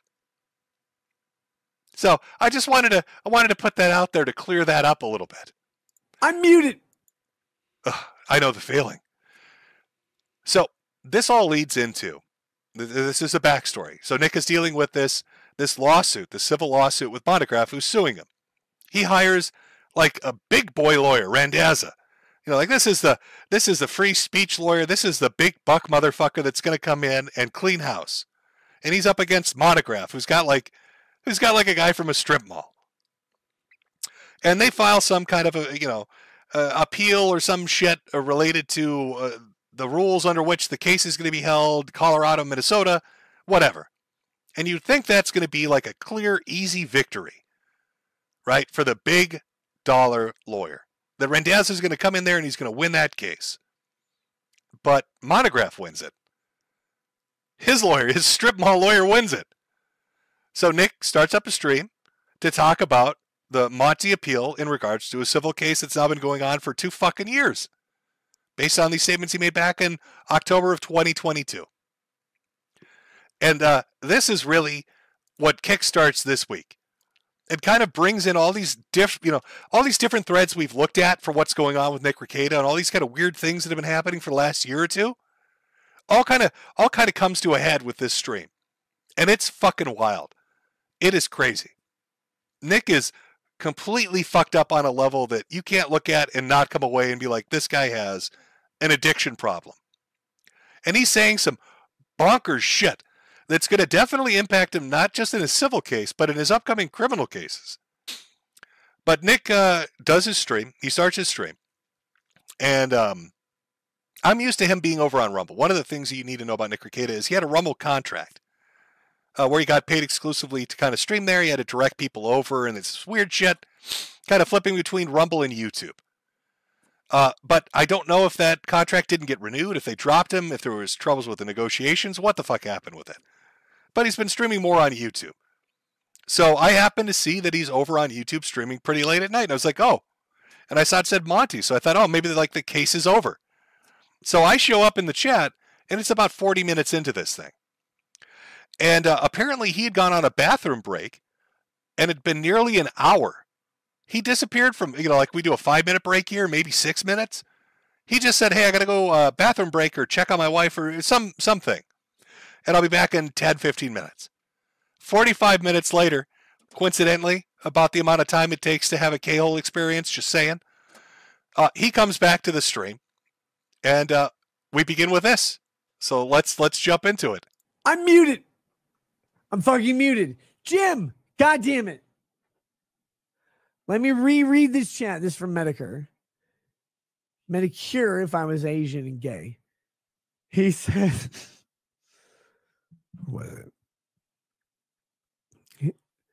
Metokur says, 45 minutes. I think this might be my fault, chat. Hashtag buy a hat. I wish him a million bathroom breaks. It looks like he took it literally. Yeah. Yeah, dude. God damn it. You guys can see I'm fucking tossed. This is great. This is how streaming should be. Everybody's mad if you stream drunk. You know, the one person who's not mad ever on the internet is Metokur. If you stream drunk, he's very happy. I mean, that is kind of, he does have a point. I did show up and I was very happy to watch this stream unfold. So Jim is the longest piss on record. Metokur, I wasn't pissing. Look, it was my time of the month. I had my period. I bled. I recovered. I took Midol in the middle of it. And then here I am.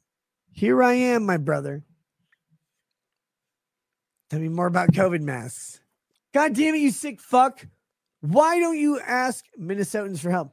Jim's out here. He's like, look, my immune system is like a 12-year-old boy at a Catholic church during COVID. Please don't fucking COPD me to death. And I'm like, Jim, God damn it. Let me get your death interview. All I want to do is to make all the money on earth off of your death. God damn it. I don't care if you live or die. You're like an anime dungeon or whatever. With all sorts of hentai in it. All of us would do that. All of us would do that. Except we would never admit it. We would just put it on your supple, leprosy riddled shoulders. Where your arm fell off. Your arm fell off. Like, I know you're mid-jerk, but your arm, like the leprosy pervaded your shoulder, your arm fell off. You wouldn't have to try as hard on my shoulders. Don't get me wrong. It's a little bit, we call that in the book writing world, a little bit of foreshadowing, where he's talking about arms falling off from jerking off.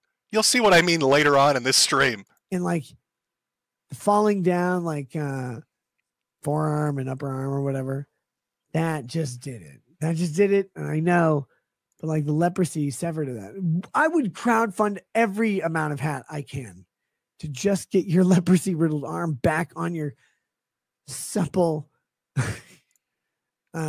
Detroit transgender youth at a camp's body, also Jewish. I like how he sets up. It's like these interactions with men on the internet leave me a little befuddled. Coach Red Pill really, and there are video of him saying this, treated me like a father figure, even though he's older than I am. He compared me to his dad. And then Ethan Ralph went on a 20-minute spiel talking about my Jake Gyllenhaal muscles. And now Nick Rekieta is talking about how supple my body is. I don't know what this weird shit is, but it keeps happening. Just kidding, Jim. I'm literally just kidding. Honestly, I don't give a shit who fucking makes fun of me. I really don't. I hope you live a million more milliseconds or whatever. And dude, seriously, get healthy. Do what you need to do to get healthy. I don't fucking care about this internet shit. It's so stupid. Get what you need to do to get healthy. You're in Minnesota. You're dealing with the same communism as I am. Now on to me, because Jim is an unimportant little faggot wallowing over there like, oh, I'm dying. I've got terminal illnesses or whatever. Like, yeah, that's good. Would you die already so we can grift off your death? Oh, I'm going to do my Metokur stream where I make fun of somebody for 24 hours. Like, Jim, will you just die already? Will you just die? Why won't you die, Medicare? Jim, why won't you die? In a million milliseconds with your supple Jake Gyllenhaal muscles. Die. Please, dear Christ, let me tell the world how Black Lagoon is the same as Andy Worski looking to PPP's asshole. Like, will you just do that? And I can cough like 3 times an hour for you? Or I have cancer rates. Like, I could just do that. I have a wife named Jade or what? I don't even know. The Jade thing always makes me laugh because I think of the Charles Bronson movies where he hates Asians. So I'm like, yeah, every woman in those movies are named Jade. Why wouldn't Metokur be married to Jade? I don't know. But legitimately, please live. Please. Please live so we can throw you off a snow-covered balcony next year. You can die or whatever. I don't care. Like, I'll throw you into Tim Walz's butthole. I just love, have you ever been around somebody that's like really shit-faced? They're like really, they're beyond 3 sheets of the wind. They're at 20 sheets at this point. And it's like a flow of consciousness where you don't really, like they're going for, they have like a joke or a premise they're going with, but it like melds into other things. And it's word vomit. It's word vomit and they're totally into it. And it's almost like you're just watching it like almost stunned fascination, like a documentary. Waiting to hear like some old British man talk about it like he's watching lions and leopards in a pack or some shit. Slow down. Get out of there. Everything's cock stole every idea I ever had. He came into my room. Who's been stealing your thoughts? And they put everything. Did you ever read the old curiosity shop? They made that with. Or Jacob Frey, the mayor of Minneapolis. Do you know what I'd pay? Jim, please pretend to be a child so I can donate to Make-A-Wish just to have you learn black. By the way, I had a fucking killer joke for that he never addressed. I don't think he did.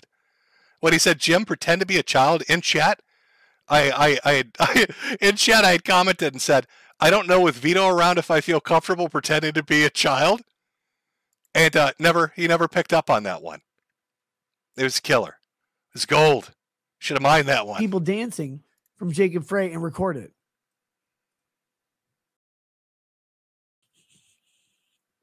That's all I want to do. My life is literally, I want to watch you learn from Mayor Jacob Frey how to dance like black people. And I want Jacob Frey to learn from you how to not get raped by a gay Cuban. I don't know if I want to pretend to be a child with Vito in chat. There we go. Oh my God. No, you can't be a child with Vito in chat. Vito is barred from this chat. He cannot be within 500 internets of this chat. Because if he does, he might find a minor. And if Vito finds a minor on the internet, he literally fucks the CD-ROM drive because he doesn't have a new computer. He fucks the CD-ROM drive until his dick runs Jewish and it circumcises him again. I think that was Nick Rekieta saying that Vito is a Jewish pedophile. Feel free to clip that one, send it on to Vito. I did this wrong. There's no innocence here, and you know it. Jim's basically a baby. It's true. Nick, what the fuck are you talking about?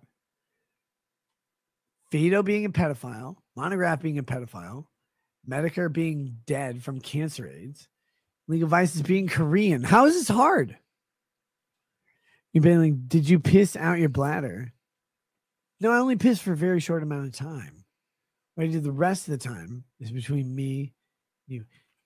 Metokur, you want to come on? We come on my face or whatever? Oh, Jesus Christ. Hold on. God damn it. What the? See, Metokur, do you want to come on my face? What's the next level, chat, beyond a thruple? What would 4 people be? What would we call? Is that a cruple? Quadruple? So it's a quadruple couple, a cruple? A crippled cruple. Is he trying to invite me to become part of the crippled cruple? I'm not sure. I hate these fucking Korean chat stuff. Why don't you just give us sushi? What would Koreans call sushi if they were Japanese? Sushi. Oh my God. Everybody's fucking losing their minds. It's okay. Guys, I'm fine. Oh my goodness. Jim, by the way, how long do you have left to live, Jim? Seriously, I want to know. Because I've had this dream of going to your house, just sitting outside, like petting your roses or whatever. Hey, bro, when are you going to die so I can come over to your house and pet your roses? I think he's really pushing for that cruple.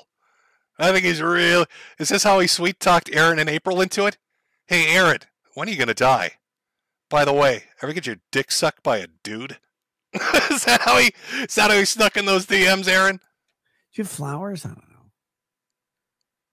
Where you live doesn't beget flowers. Petting your whatever your perennials are. Then your perineum.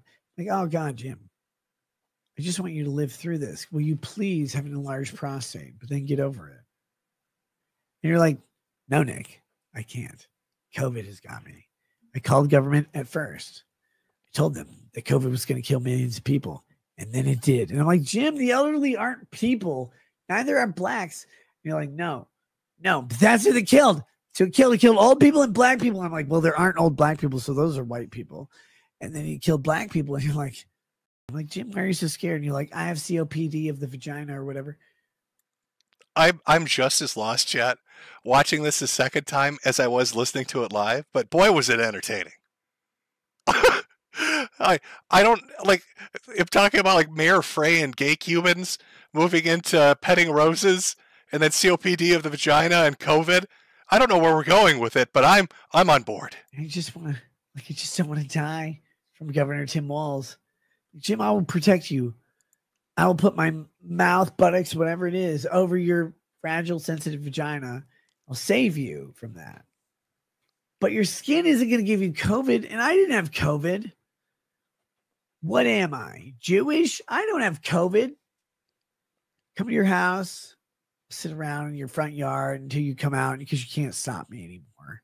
I'm just sitting there meditating over tea or whatever. Like, Jim will come. If I don't build it, Jim will come. You come out and you're like, what are you going to build there, champ? I'm like, I don't know, Slugger. Can I call you Slugger? Because I think I'm older than you. But if I'm not, you look younger than me because you look like you're dying. I want to build a movie theater for you, Jim, to just play Charlie Brown movies for the rest of your life. It's probably going to be 2 or 3 minutes. I want that to happen. I would just have us have a good time. Why? You know, the funniest thing I find about this is, like, when you get this shit-faced drunk, it's you know, like, you're on a stream, you're doing this. You can't turn it off. So what you're hearing right now, this pure insanity of just the stream of consciousness that's hard to follow, is probably what the whole family heard around the fucking breakfast table the next morning. Like, this is the shit. They probably had no idea what they were sitting down to. Like, Mom, why is Dad talking about petting roses? What the fuck is going on? A movie theater, Charlie Brown. Mom, I'm scared. And who is that blonde woman, and why is she K-holing at the breakfast table? She should be in the slave quarters. Why is it so hard? You're like, but I'm in St. Louis Park. You're not. I know. That's a joke. I'm in St. Louis Park. That's where all the Jews are. Like, Jim, how much gold do you have? He's like, enough to mortgage 12 houses. But because they're Jews, 24 houses. 3.5% to maybe 12%. Jim, don't do it. Instead, I need you to go. I need you to go to the Mayo Clinic. Hand him a jar of Hellman's and say, please, gentlemen, save me. Save me. Here's Hellman's. Put it on the back of the bread. Put it on a sandwich. Put it on. Oh, God. You know, I want to take a moment. Many people don't know this, but Nick Rekieta actually is a stand-up comedian. He's done stand-up comedy. Interestingly enough, I think it was for the guy whose wife he ended up fucking. So let's see. Stand-up comedy, future career? Question mark? Yes or no? Let's start that poll. How supportive are we, chat? Come on. I'm thinking we've got the next Jerry Seinfeld here. I'm thinking syndicated TV, maybe an HBO special, sometime on Netflix. How much would you pay to get in for this? Well, what's the top dollar amount you'd be paying to get in for this? Somebody chat, good old LA comedy. That's one way of putting it. I'm imposing on you. I understand. What? You're cerebral. TCF is the only place where black people have showed up less to pay their debts than their own families. Jesus Christ. Anyway, will you let me finish my racist joke? It's really like I'm trying to hide my own racism by blaming you people. Because look at you. Oh my God, it's like a fucking Rosetta Stone of how to say white in here.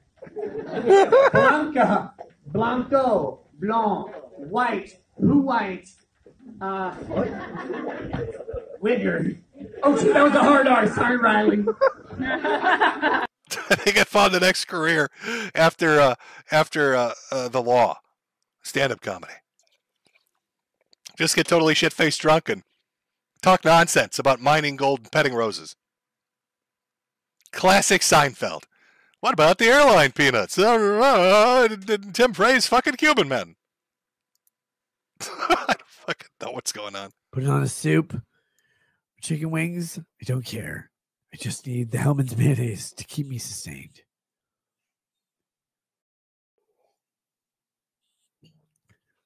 Jim, I'm kidding. Seriously, dude. Also, do you notice he's drinking out of 2 completely different glasses nonstop for the last 10 minutes? He had the giant fancy mug and then the glass whiskey and just banging them both back nonstop, just downing them. Get well. Have fun. Make fun of me all you want. I don't care. Oh, you heard him. You fucking heard him. That's permission. I have permission for this stream. I love you, man. You introduced me to Monograph. You cost me all this money. You're the fucking guy who did this to me. I will forever never forgive you. Okay, so remember when I started this segment off by showing you those archives and clearing up a few things? You know, let's just rewind that for a few seconds. I need you to go to the Mayo Clinic. Hand him a jar of Hellman's and say, please, gentlemen, save me. Save me. Here's Hellman's. Put it on the back of the bread. Put it on a sandwich. Put it on, oh God. Put it on a soup. Chicken wings. I don't care. I just need the Hellman's mayonnaise to keep me sustained.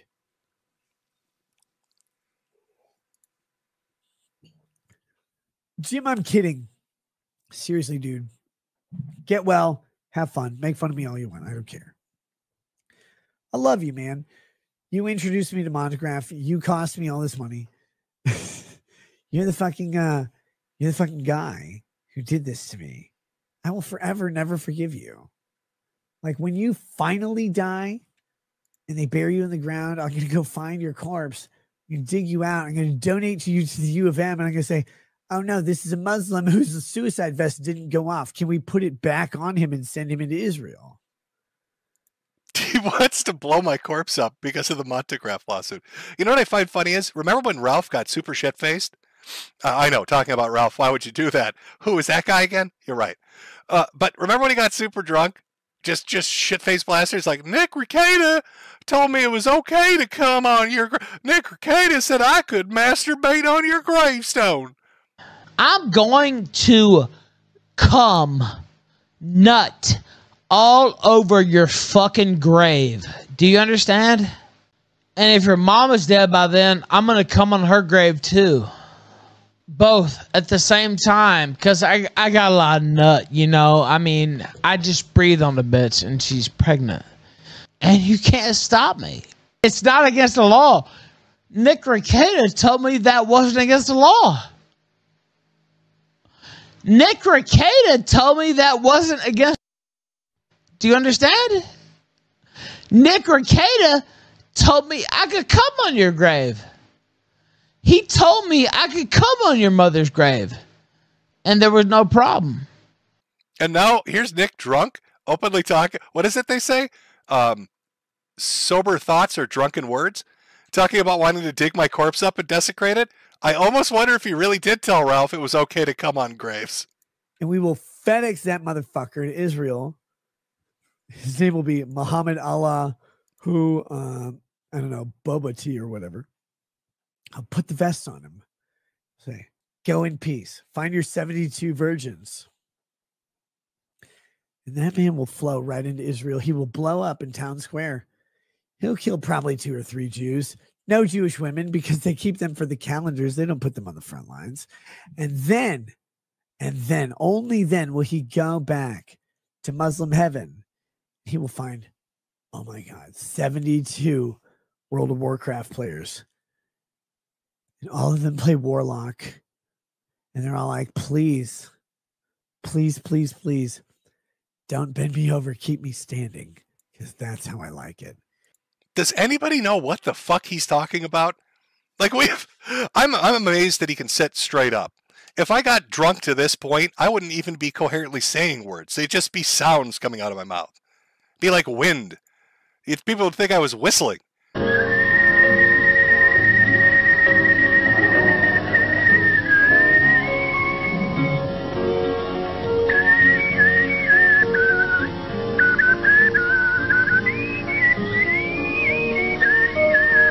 How drunk is that asshole? He's whistling over there. How many Bacardi 151s has he had?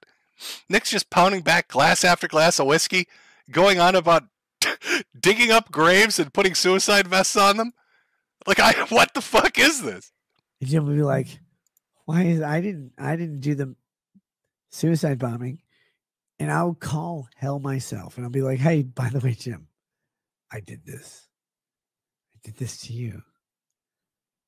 But I'll buy a hat. I'm kidding. God damn it. Bob Smith says, Nick, or I don't care how drunk I don't care how drunk he is. Who gives a fuck? Metokur said, buy 2 hats. Do you have one that comes in yarmulke? I need that for my circumcised penis. Literally, the chat doesn't know. You do know. I love Metokur. He's a guy I grew up watching. Do you see what I mean by how weird this is? I think Nick is 42. He's like 1 year younger than I am. You grew up watching me. We're the same age. I was 30. Because we don't grow up in our teens anymore. We grow up when we're 30 or whatever. And Jim's out here making fun of people. And I'm like, oh, God, I used to make fun of people too. I can do this. He's doing that. And now Jim's making fun of me. And I'm like, God damn it. Prescient. Good. I'm going to keep doing it because I want more. I want him to stay alive. I want him to like do that thing where he travels around the mall and they have that treadmill. They have the black guy running on it. They're like, see if you can keep up with the black guy. And the police officers get on there and they just fall over and over. But like the one Mexican gets on there, the black guy has a green card in his hand. The Mexican overtakes him every time. He's like, oh, I will shingle your roof or whatever. I'm going to get you. I'm going to get you. And he just chases him down. I want Jim to have one of those with his wheelchair with Bill Gates, like where he's. Just so you know, chat, we're now officially 1/3 of the way through this portion of the stream. There's 25 more minutes of this amazing comedy bit. So he wants to dig me up because of the monograph thing, blow me up, gay Cubans somehow, hang out on my lawn, something about Hellman's mayonnaise repeatedly. Now wants me on a treadmill, running from the police like a black man. I don't know what this conversation is. It's charming. It's fun to watch as a outside observer. There's nothing more entertaining than a drunk man being drunk. But do you know what's not entertaining? Being the drunk man's kid at the breakfast table. That's not entertaining. It's funny for everybody else, but not when he's your daddy, Nick. It's a great show for the audience, but probably fucking terrifying for a kid. Sitting on Bill Gates' lap, just like rolling 12 miles an hour. He's like, I've got super buff arms. I don't. Jim's arms are way better than mine. And then you think about it and you're like, oh my God. If this man were in Hiroshima, he would need a fucking handicap ramp to survival. They didn't even have those. They didn't even have those. They flash images of Japos on the wall. They put them into dust and made them into pudding for Dr. Phil or whatever. You're like, oh God, what would Jim have done there? Like, no, he wouldn't have done that. He would have been FDR. He would have been FDR. No, he would have been an American president in his wheelchair. Would have rolled up. And then he would have died and left it to Eisenhower to solve the goddamn problem of the Japanese. Eisenhower created anime, Jim. You didn't. Why? Why'd you lie to me? Why'd you lie? You said you created anime. You're watching these big titty anime bitches. No. You created the interstate highway system. No, I know. I put a little bit of a damper on you, chat, as we're watching this. And I'm not going to moral fag. I'm not going to sit here on a high horse and make, all these flowery statements about responsibility. But I just want you to, in the back of your head, just kind of keep that in mind. As we're watching this, it's funny. It is funny to listen to him ramble. I was entertained listening to him ramble. But that alcohol takes a while to get out of your system.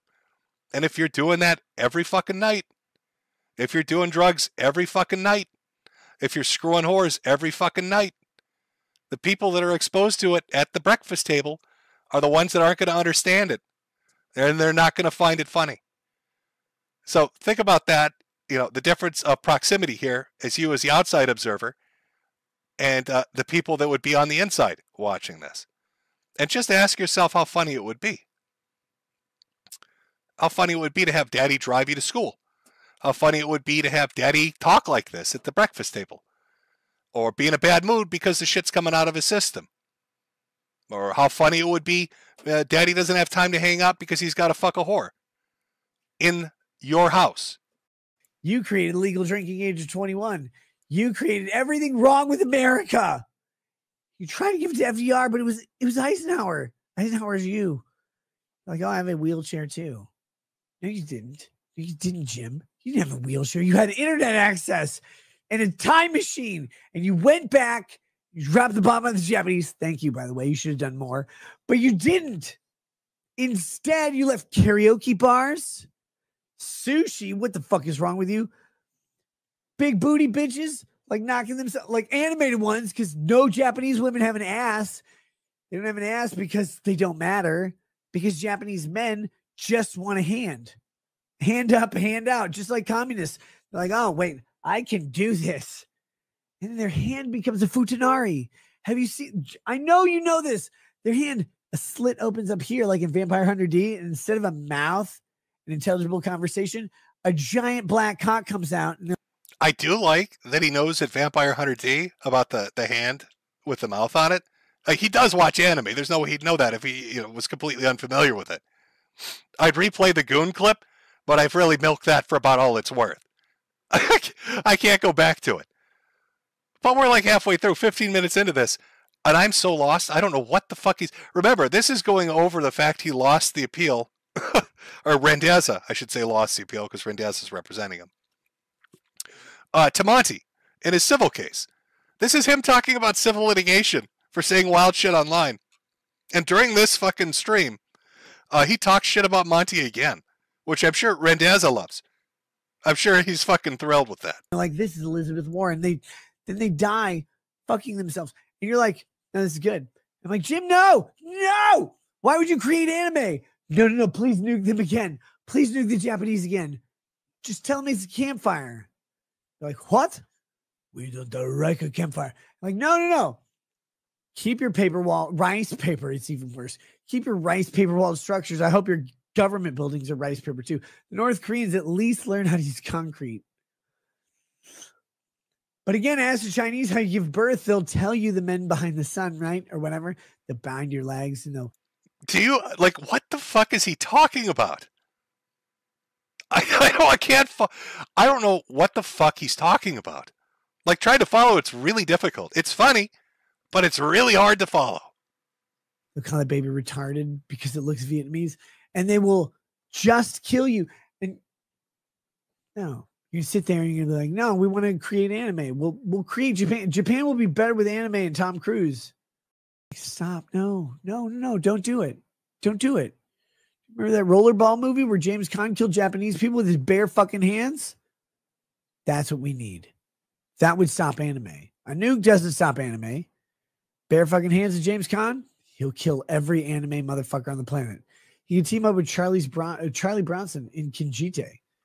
He's like, I don't need your kimono wearing motherfucking slant-eyed ass. Yeah, somebody in chat is like, is he in a loop? Are we watching somebody in a loop? A little bit. You know how Ralph would say any loop?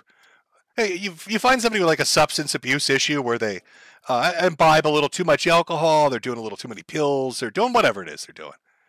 They find themselves in these mental loops where it's almost like they've gone delirious, right? They've completely disconnected. Like you'd be like, this could be a story that you'd watch on, what's that YouTube channel? Trip Report, where the guy reads off everybody getting fucked up off some substance a little too much on the dangers of alcohol would be this, a 30-minute episode on this fucking portion of the stream. He's just kind of looping in and out and flowing with the consciousness, and it's really hard to keep track. So we're going to fast forward a little bit because it's pure insanity. Because we have so many clips to get through. And this is just the Hey Jim portion of it, which is about 30 minutes. Dialysis center, and all their kids are the fucking daycare that I went to. I went to that daycare. It's America's Choice Daycare, West Gulf Bank in Little York, by the way. Look it up. All you want. It's great. And then you're like, why do I have less representation in my vote? We couldn't vote yet. We were children. Why do I have less representation in kickball than the Indian kids? One of them is a sniper. I didn't even know what to do with her. I didn't know they respected women. I wanted to tie her to a bed and light her on fire like every other Indian man. Bobs and Vagine are all that matters. Everything else is just embers. So I think he's saying he wanted to go to a daycare and light one of the children on fire. Am I misinterpreting that? I wanted to go to the daycare and take one of the little girls who's a sniper and tie her to the bed and light her on fire. We're so down where this is like 2 whiskey bottles deep at this point, where the stories are getting dangerous to be telling. Ashes of a bed. And then I'm like looking at the other fucking Indian kid. And I'm like, how is math so easy for you? Why is that? He goes, oh, because my name means garbage. And the only thing I can do is climb the economic ladder. But if I can't detail what the ladder means, I don't know how to climb it. Like, are you that guy from Slumdog Millionaire? He goes, yes. It'll be released in 15 years. Please watch it. I won't. Slumdog Millionaire is like the movie Alive. Now, I want to take a moment to pause it here and just reiterate something.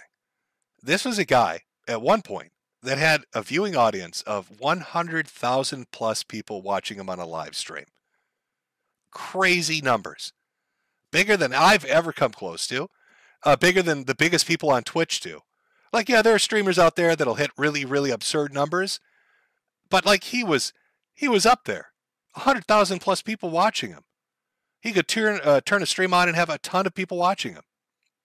Now here he is, drunker than you can imagine, probably on something else, maybe, allegedly, potentially, streaming to an audience of maybe 2,000 people on YouTube, talking incoherently about shit.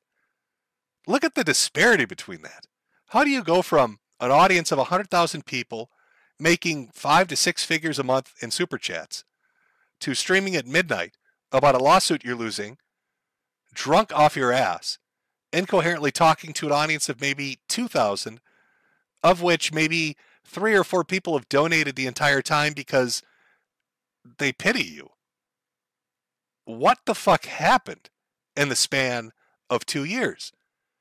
What other than giving in to your vices and letting them fucking control you? Like, oh, there's a soccer team crashed on a mountain. I hope they eat each other and die. Slumdog Millionaire. I'm like, I hope he dies too. Same movie. So here we are. I'm like, Metokur, why don't you just die in front of all the Asians and you could at least eat garden animals or house animals or whatever? He's like, no, I'll die on my own terms. But you talk too much, Jim. Make hats, you make souffles or whatever, like a French faggot. You're sitting out here like, we will make a souffle out of a Jim's speech. So we need tarragon and saffron. And like Jeff Garipe cooks his wife better than you can. And everything I know. That's a bit of a banger. I got to give it to him. That was a good one. As far as the stand-up routine goes. It's a little mean, because JF's wife she's still technically lost in those woods. But it's a fucking good one. In this world is that Rumble should have given you a contract that says this is like a reverse mortgage, but we're not taking the home. Oh, I see some people in chat are a little confused. That's my fault. Maybe you're not familiar with people in the sector. Jeff Gierpe is a right-wing commentator who was on a podcast with Andy Warski for a while, went off and did his own political commentary, and was in a relationship with a mentally handicapped woman. We're talking full-on spuds here.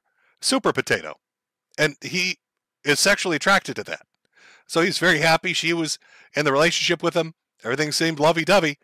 And then one day he drove her to the woods and just let her run free.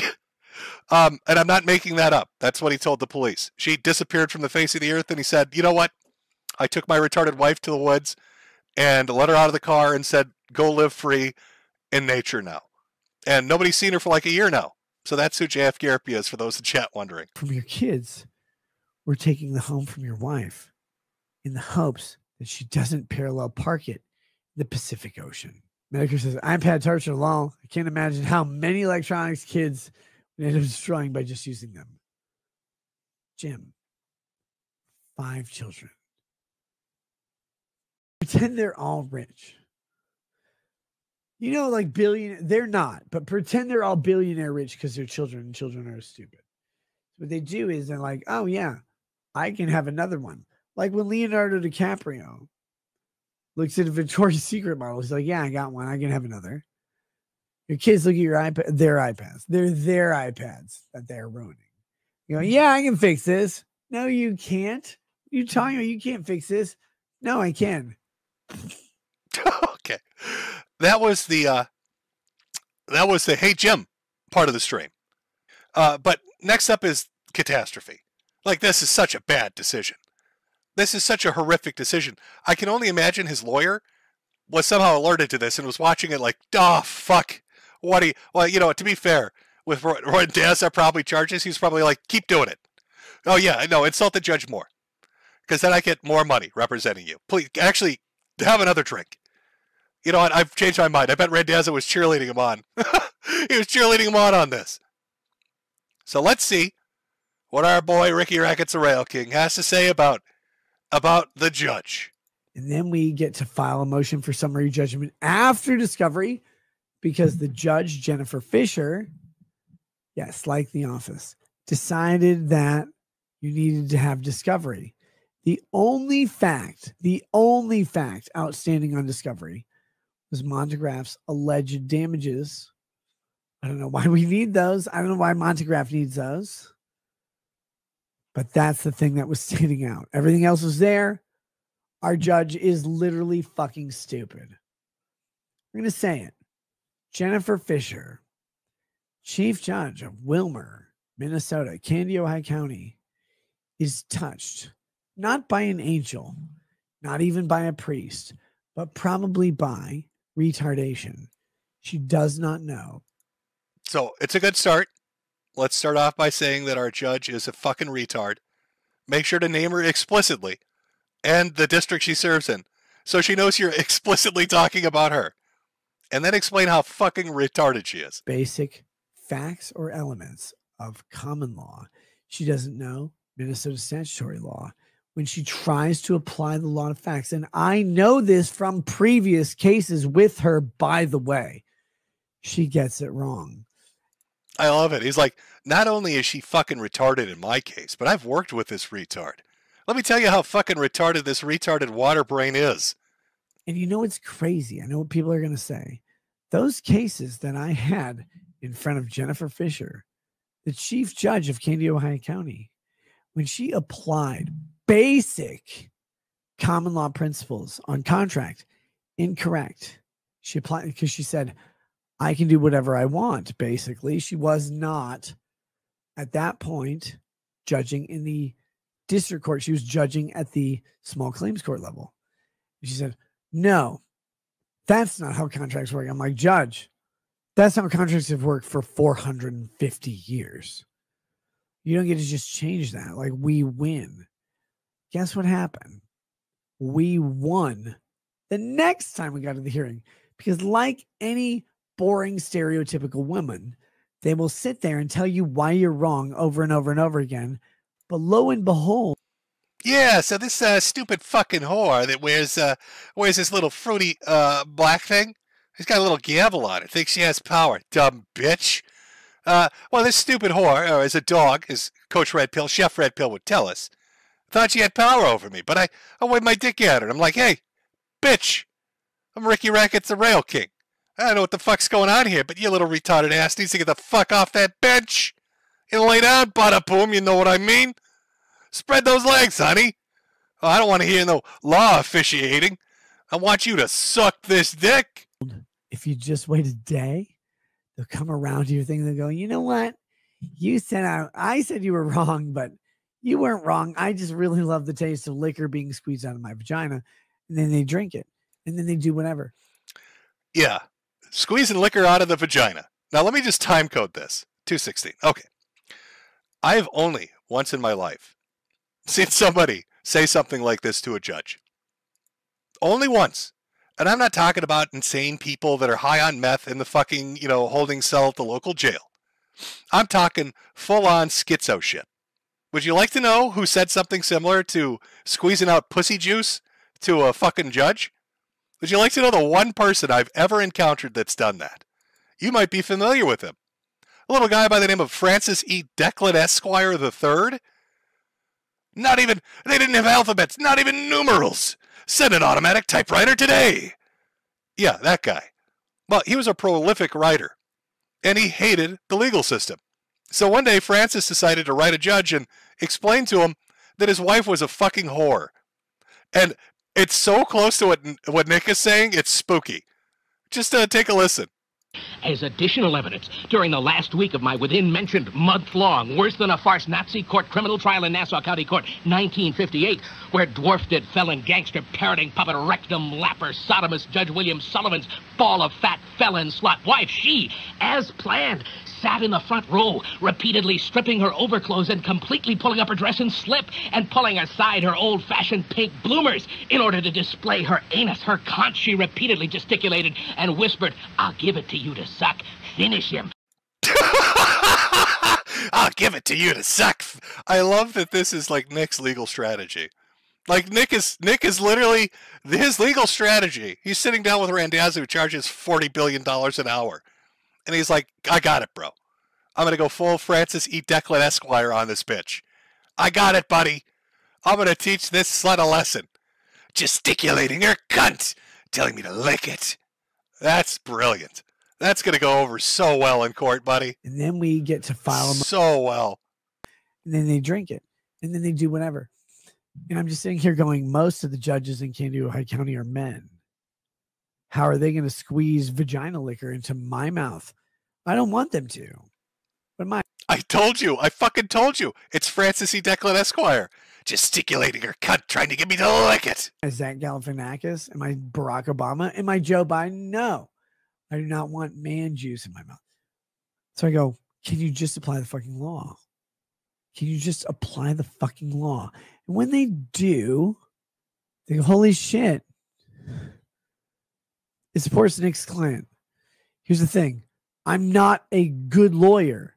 I didn't win because there's never been, dude, there's never been a more truthful statement that you have uttered today than that. Why would you think getting shit-faced drunk and then telling the judge overseeing your civil litigation that she is a retarded slut who leaks pussy juice in the courtroom? What the fuck were you thinking? Because I came up with a novel legal argument. Literally, my clients have good cases. And I go, this person didn't hire that person. They hired someone else. Talk to someone else. Person A did not hire person C. Person A hired person B. Person B quit. Person C sues person A. Person C is not in the company of person B. The court's like, well, why are you there? Like, because these people are working in my house. It should be simple. But why are you there? Why are you in town? Why are you fighting this? I don't know. Freedom matters. My rights matter. If you don't fight the government, they get to just say whatever they want. This is prosecutors, guys. Let me take another sip. Maybe I'll have some more brilliant legal positioning to do.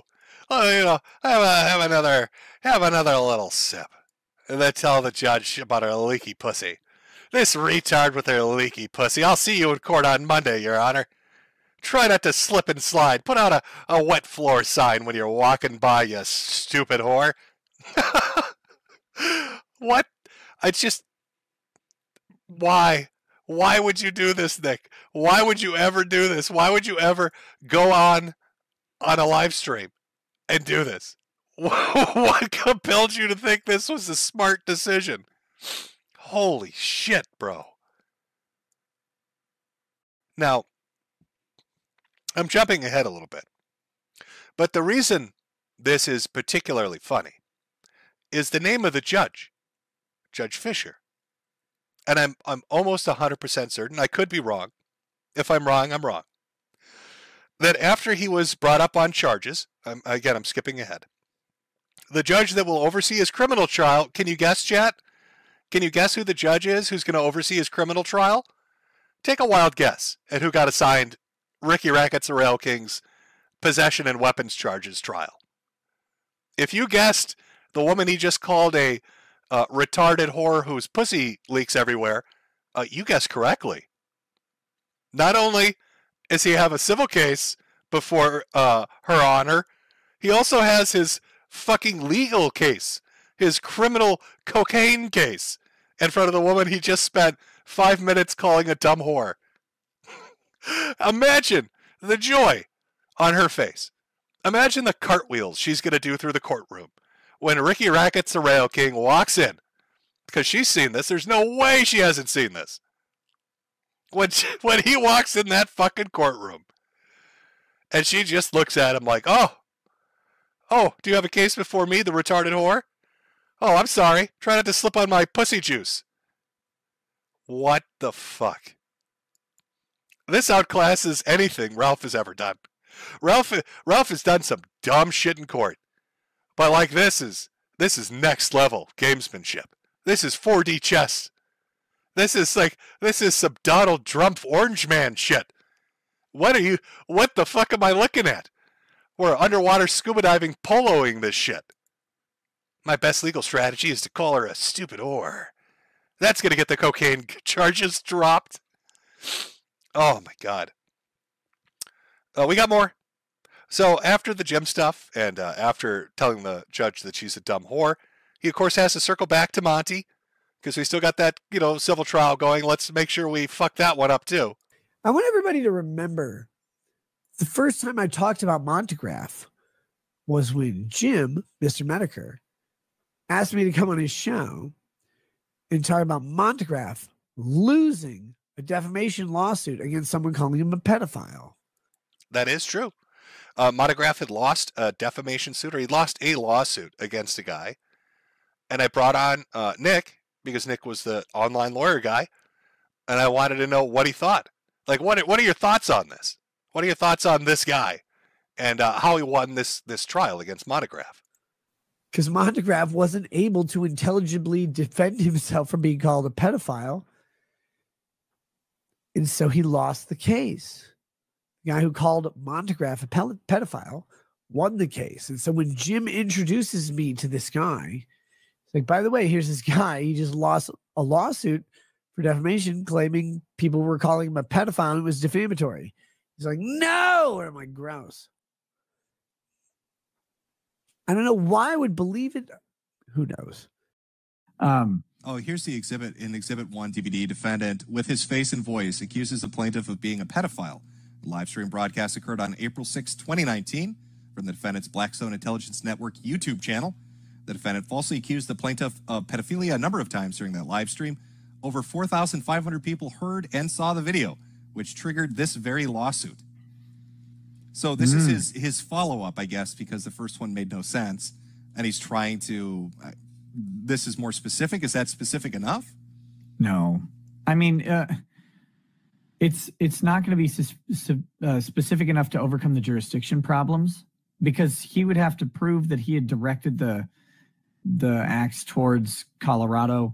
If he really wanted to sue him, he would have to sue him in federal court or in state court in North Carolina or wherever the defendant actually is, where they'd have jurisdiction over him. That's the biggest hurdle he's got. What page were you reading that on? 6, you said? Oh, yeah. So if it's the 11-page document, the response. It's the second page, plaintiff's answer. It says Exhibit 1 DVD. Gotcha. Yeah, it's from the paragraph where it says, see Quest response to Morphonius motion. And then the second page of that. It's just that one little paragraph. There we go. Yeah. No. And it wasn't... he's addressing other parts of the motion, but I got dismissed on jurisdictional grounds, so they didn't even get to this other stuff. Yeah, he would have had to amend his pleadings rather than just answering in the motion. He could have requested that to the court. But I mean, this is why you get a lawyer, right?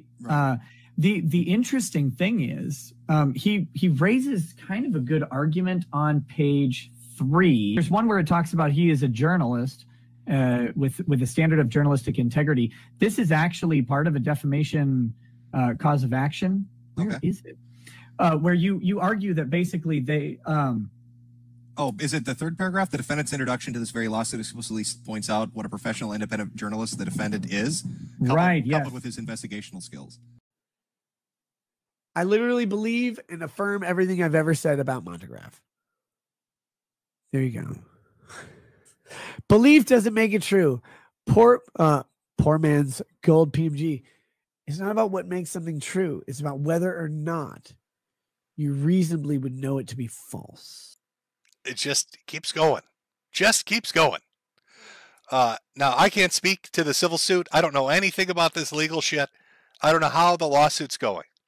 But when this stream was put up, it was about the appeal, and he lost the appeal. Monty got something out of it. And I talked to, I'd asked Nick in the comments, like, how long is this going to take? Because it's been about like a year or two it's been going on. And he said, it's going to be, till October, till discovery's done. And then I think he said even a summary judgment could take up to 3 months. So you're looking at like February or March of 2025. So he's got another year of this to go on for the statements that he made 2 years ago, where I guess Montegraph had shown up in the comment section. They had some back and forth, and Nick had dared him to sue him. He said, sue me, they called him a pedophile, said he fucked little boys, and said, sue me if you have a problem with that. And Montegraph apparently sued him. Now, I don't know. The whole Jim introduced me to this thing. That's the introduction. We went over a legal case where somebody else got into it with Montegraph about a live stream he did that was weird. And the guy won because of some jurisdictional issue. I can't remember exactly. But the entire thing was Montegraph's high. This is the weird thing, because even on that stream, I'd mentioned Montegraph is highly litigious, and he likes to get into fights with everybody. So you'd think Nick would remember that portion of it, but he just threw the gauntlet down in 2020, and it's been ongoing now for 2 years, with another year to go, with a lawyer who probably charges an exorbitant amount of money. And while he's in that trial, he talks shit about the judge and then gets arrested for cocaine and weapon possessions. And there's a twist. There's a fucking twist, a dark twist that we're going to talk about at the very end of this in regards to Montegraph specifically. But before we get to that, we're going to cap it off from this Montegraph stream with the DSP moment, which was just very weird. People have analyzed this for multiple reasons. So I'm just going to play it. This was up on Eliza Clips. They clipped it out. So you'll see a little bit before, during, and after, and make your own judgment. Thoughts on DSP? DSP is invincible and invulnerable. I love him, and I want to hold him. Like Achilles' mom held him by the river and dipped him in the river Styx. I want to do that with DSP, but I want to use my penis in his butthole so there's no ambiguity. He'd be impervious forever. Imagine being Achilles' mom. Like, well, you have a choice. What is the choice? You can either hold him by the ankle, dip him in the river Styx. What's the other choice? The welfare choice is spread them cheeks, bitch. Some guy's going to pretend to nut you. And Netanyahu, he's Israeli. He's Israeli. He'll father of your supporters. And that guy will win. Just do that. It's like, no. Why not? Chicago. Okay, cool. Fuck. Right now, DSP actually looks better than you. You got to be kidding me, man. Good. Guys, you don't understand. I literally like DSP. A few moments later, by sheer coincidence. Okay, law. I want to share this on stream. Make cantining is praised. Why would you do this? Why now? For those curious, because you're not going to see this on this clip, a super chatter, I think it was, what was it? Anime Sucks, Sneed and Cope, or Cope and Sneed, some shit like that, and sent him some hentai. So he's looking at hardcore hentai right now.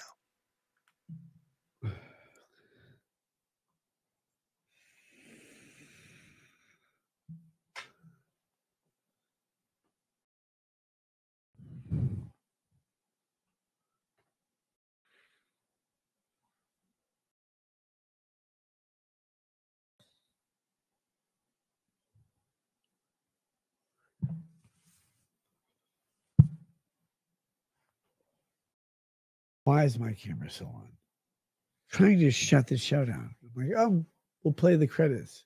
No. What we'll do is we'll sit here. Guys,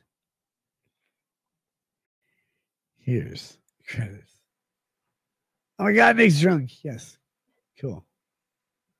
I'll do it at your kids' family thing or whatever. Okay. So my take on this is I do honestly think he was trying to make a DSP joke about him jacking off. I'd like to think he was making just a DSP joke. Now, on the Kino Casino, they did like some audio analysis where they're hearing a belt buckle open and somebody under the table. Remember, he's got a corner demon. He'll look off into the corner occasionally. And spoiler alert for everybody like, who's that corner demon? What's this corner demon shit? Well, remember the third person in the mugshot. The speculation is it was our babysitter here, April, in the corner, who slithered on over and was giving him a little relief while he was doing his DSP bit. Now, you can watch the Kino Casino has their episode up where they go over the enhanced audio, which is basically just blasting it out. But I'm going to stick with it was an attempt at a joke, honestly. And then he's just like he was earlier, so drunk it comes off like he's actually masturbating or getting a knobber under the table. I will give him that. But this stream happens. And everybody sees this stream happen. And they're like, it's a fucking disaster. This is embarrassing, Nick. Like, you have to see how you look at this. This is terrible. Like, you understand that, right? And what happens? He gets arrested. So, Nick gets arrested. His wife gets arrested. The babysitter gets arrested. We went over a little bit of it. In fact, there's a little more detail, I suppose, in one of the other articles about this, because there was a Fox article that talked about it, but also Alpha News, which is more like it's like a Minnesota-only kind of news source, kind of goes over it a little bit, where they talk about him and his wife getting arrested, the child endangerment stuff, the drug stuff, the weapon stuff. That's the one that talked about how it was, dirty in the house, the female juvenile not letting him in, all this shit's going on. But they give specific measurements as to why he gets the charges he does. Saying it included 26.67 grams, so over 25 grams of cocaine, 8 ketamine pills, digital scale, the AR rifle with the multiple magazines and spent shell casings, and then 2 credit cards belonging to the babysitter were in the bedroom, along with other various drug paraphernalia and items that tested positive. But it goes into some other crazy shit. I want to show you this picture again. Where is it here? The mugshot picture. Remember how I said, his wife kind of looks like Days, she's a little out of it? In the Alpha News one, it talks a little bit about this. It says, at jail, his wife requested her prescription medicine be brought to her. Upon inspection, jail staff found unknown pills and gummies that did not match the prescription on the container. So, was she trying to smuggle drugs into prison? Like, I'm misreading that, right? Like, his wife actually asked the fucking prison guards to smuggle drugs in? That's too dumb. Like, she has to be, like, dazed and confused. Or maybe she didn't know. Maybe Nick or April stashed some shit in there. But, like, unknown pills and gummies, which makes it sound like THC gummies. And you asked the jail staff to bring the drugs to you. It's a brave move. Jail records also show April was booked into custody with the rackets, but she appears to have been released from custody without being charged. Yeah, fun fact. When Nick went up for his bail hearing, which he got, he said that he was going to represent himself, which, whatever. I mean, he's a lawyer, so he could do that. Non-practicing, from what I hear, but a lawyer. Represent himself for the bail hearing. But then he stated to the court that he was also representing both April and his wife in legal proceedings and wanted to have time to talk to them, in which the judge or the bailiff or somebody in the courtroom tells him, yeah, April's already gone. Yeah, she's skedaddled. Yeah, she's out of there already. And apparently dropping DMs with everybody else.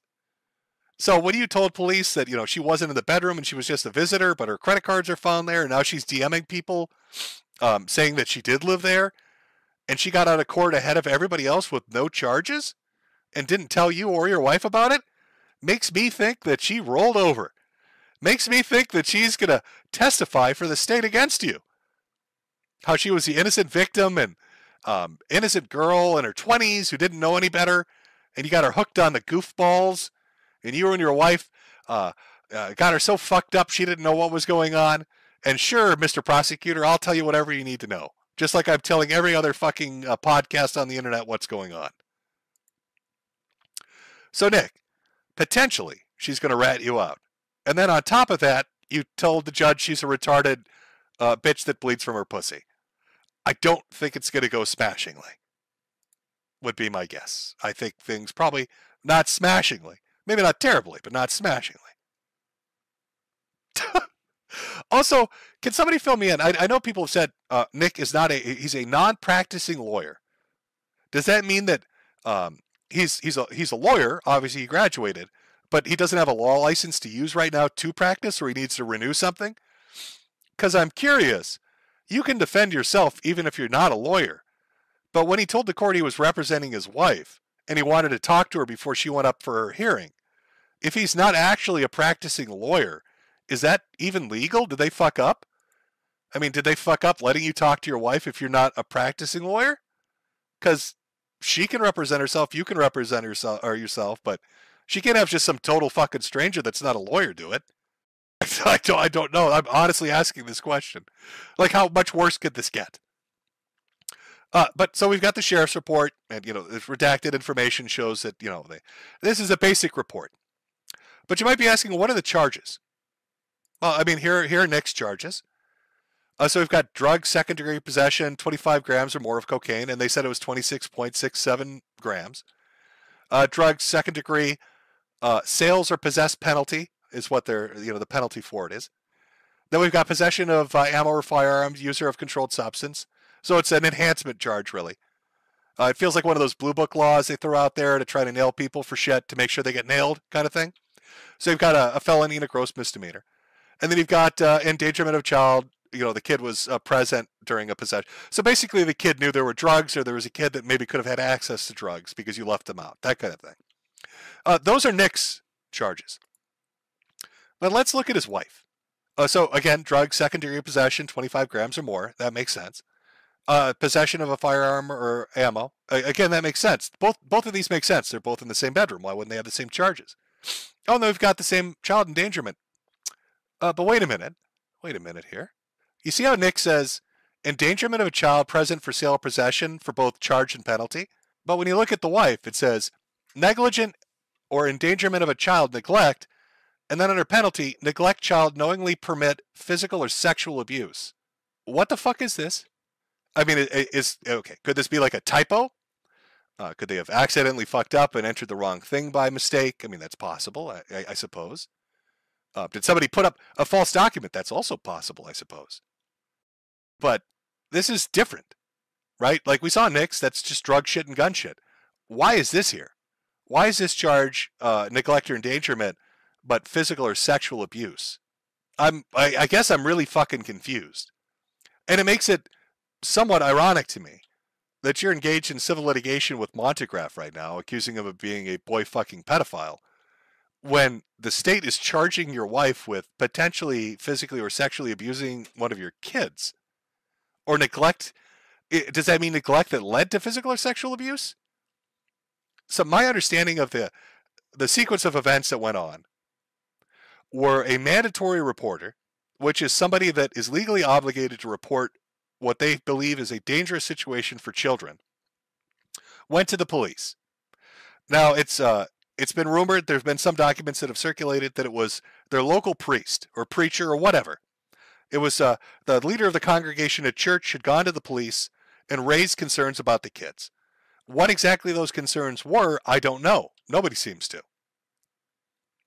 But the police, for whatever reason, decided that it was good enough information to then take a week, I guess, investigate, get a warrant, and show up at the house and battering ram down the door to charge them with guns and weapons charges, or weapons and drug charges, and then endangerment charges. But then specifically to have this for the wife doesn't fucking make sense to me. Somebody make this make sense to me. I mean, I'm willing to hear Nick out on this. And I know that, you've got a criminal case. Obviously, you can't say certain things. But what is this a real charge?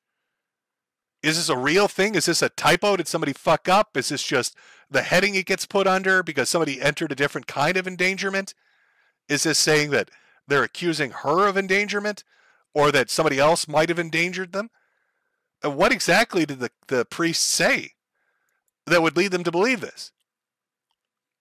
And I mean, Monograph now could legally go out there and say some really horrendous shit about you and your wife, right? Because now he's got legal documents that say this shit. So what the fuck is going on? I mean, I don't think Nick Rekieta is a bad man. I think he's made horrendous choices. And Nick doesn't strike me as the type of person that would hurt his kids. And I don't know anything about his wife, so I guess I can't say about that either. But I need somebody to explain this portion of it to me. I mean, is this bullshit? Is this fake? Is this a forgery? Because this is what's out there. This is the police report. This is a charging document. Now, Nick has had a response to this. He's come forward with a response after he got out of jail. And again, you have to understand one of the things in regards to this is what is he going to say? Right? It's different than civil. It's criminal. So he obviously can't come out and say everything he wants to, but this is what he said. About the news. So, hey, obviously a lot has happened. I'm sorry for legal purposes. It must be reiterated that the sorry is for the disruption and is no way related to any pending legal matters. That said, please realize that no one has the full picture or story of anything. It's possible no one ever will. Nothing reported is accurate, and that's not their fault. I've seen so many supportive messages. Thank you for that. I'll still be doing stuff. I'm home now. Stay tuned for show announcements and stuff here on Locals. Nick. So let's unpack this. It's a portion of the stream where you get a little serious. Nick Rekieta started his career as a humble family man that grew into wild success with an audience of 100,000 plus, making buku bucks. He was beloved by many people, supported by an extraordinary amount of people, came out with a format that was unique and interesting and got a lot of people their YouTube channels. A lot of LawTubers blew up because of him. Was on the cusp of success and greatness with Netflix and with television and with the news. He was one of the people that really could have parlayed it into something incredible. But that success allowed his vices to take control of him. And these legal proceedings, whether they're true or not, have given you a glimpse behind the curtain, so to speak. Because you could take away all of this. You could take away the warrant. You could say it was bullshit and fraudulent and it should never have been. He could find a great argument to get out of any legal repercussions. They could say that the mandatory reporter was misinformed. They could find something. But the fact of the matter is, you still now know that a mistress was living there. You still now know that they had ketamine and cocaine in their possession, that their fucking house was a disheveled mess, that there are guns all over the fucking place, that there's spent shell casings all over the fucking place. As you see him descend deeper and deeper into drinking, you've watched a man throw away his success because this isn't even a midlife crisis. This isn't somebody wanting to sow their wild oats because they missed out on the opportunity. You had it all lined up for you, man. It was all there waiting for you to take it to the next level. You could have done amazing things. And instead you wanted to get high and get drunk and fuck sluts. And it's costing you everything. Your hubris and your ego about this are costing you.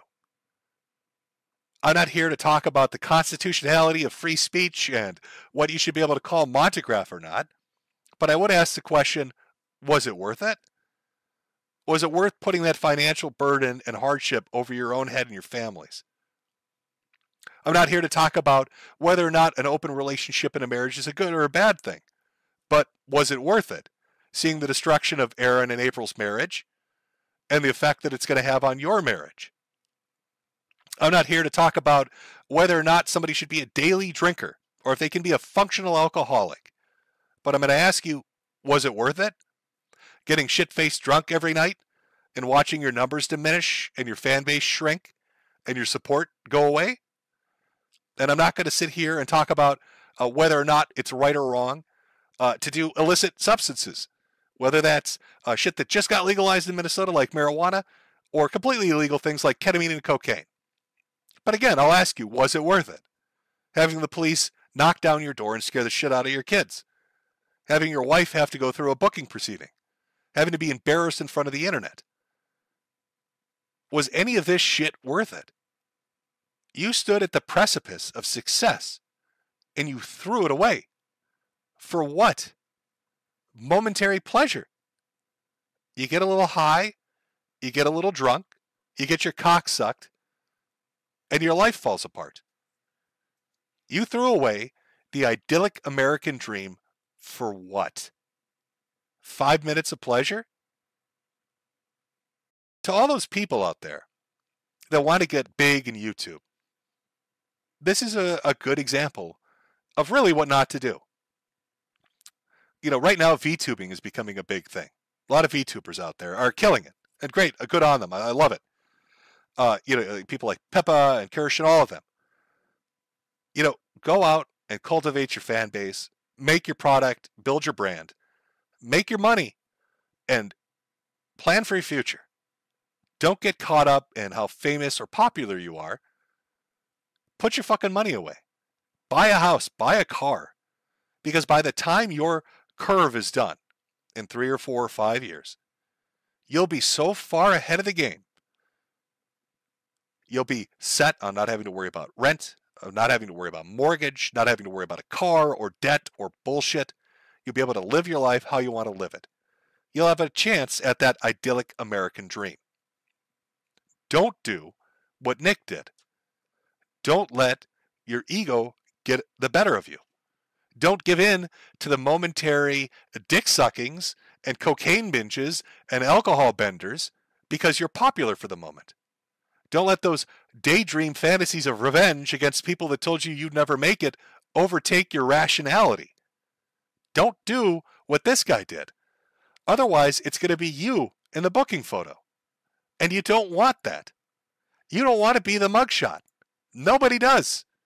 You don't want to be Nick Rekieta with a black eye and people asking, why is his wife getting charged for physical abuse of the children?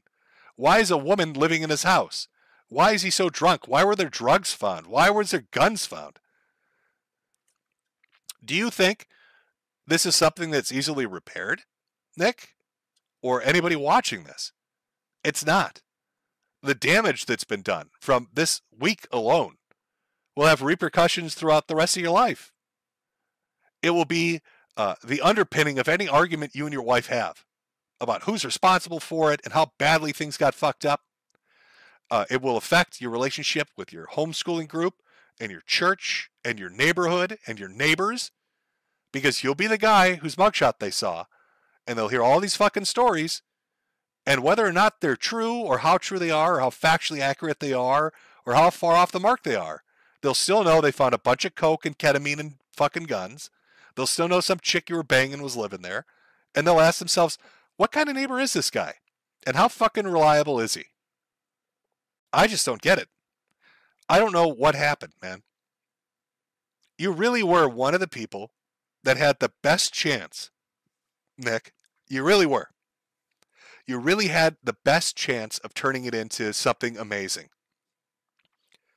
And I don't know why you've thrown it away.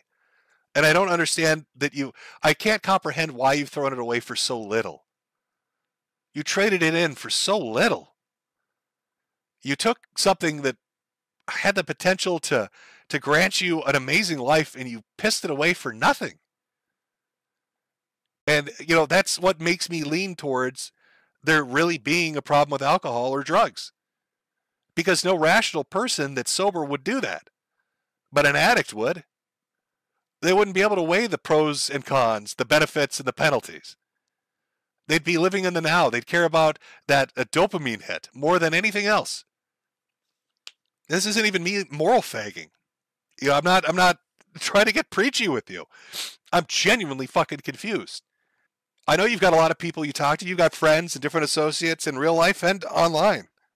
None of them grabbed you by the arm and said, stop? Or the ones that did you pay them no heed? You never woke up one morning hungover feeling like shit with a black eye like you're in your mugshot and say, I don't want to do this anymore. I don't want my life to be this. I can do better than this. You had so much going for you. You know, your kids would have grown up and said, that's my dad on television. That guy is my dad, and he's on TV because he's smart and he's successful and he's motivated, and people fucking love the shit that he does. That's where you were. They would have been going to school and bragging. Now what the fuck are they going to say? Oh yeah, that's my dad in the mugshot. Why would you throw it away, man? Why would you piss that away? I just don't get it. I really don't.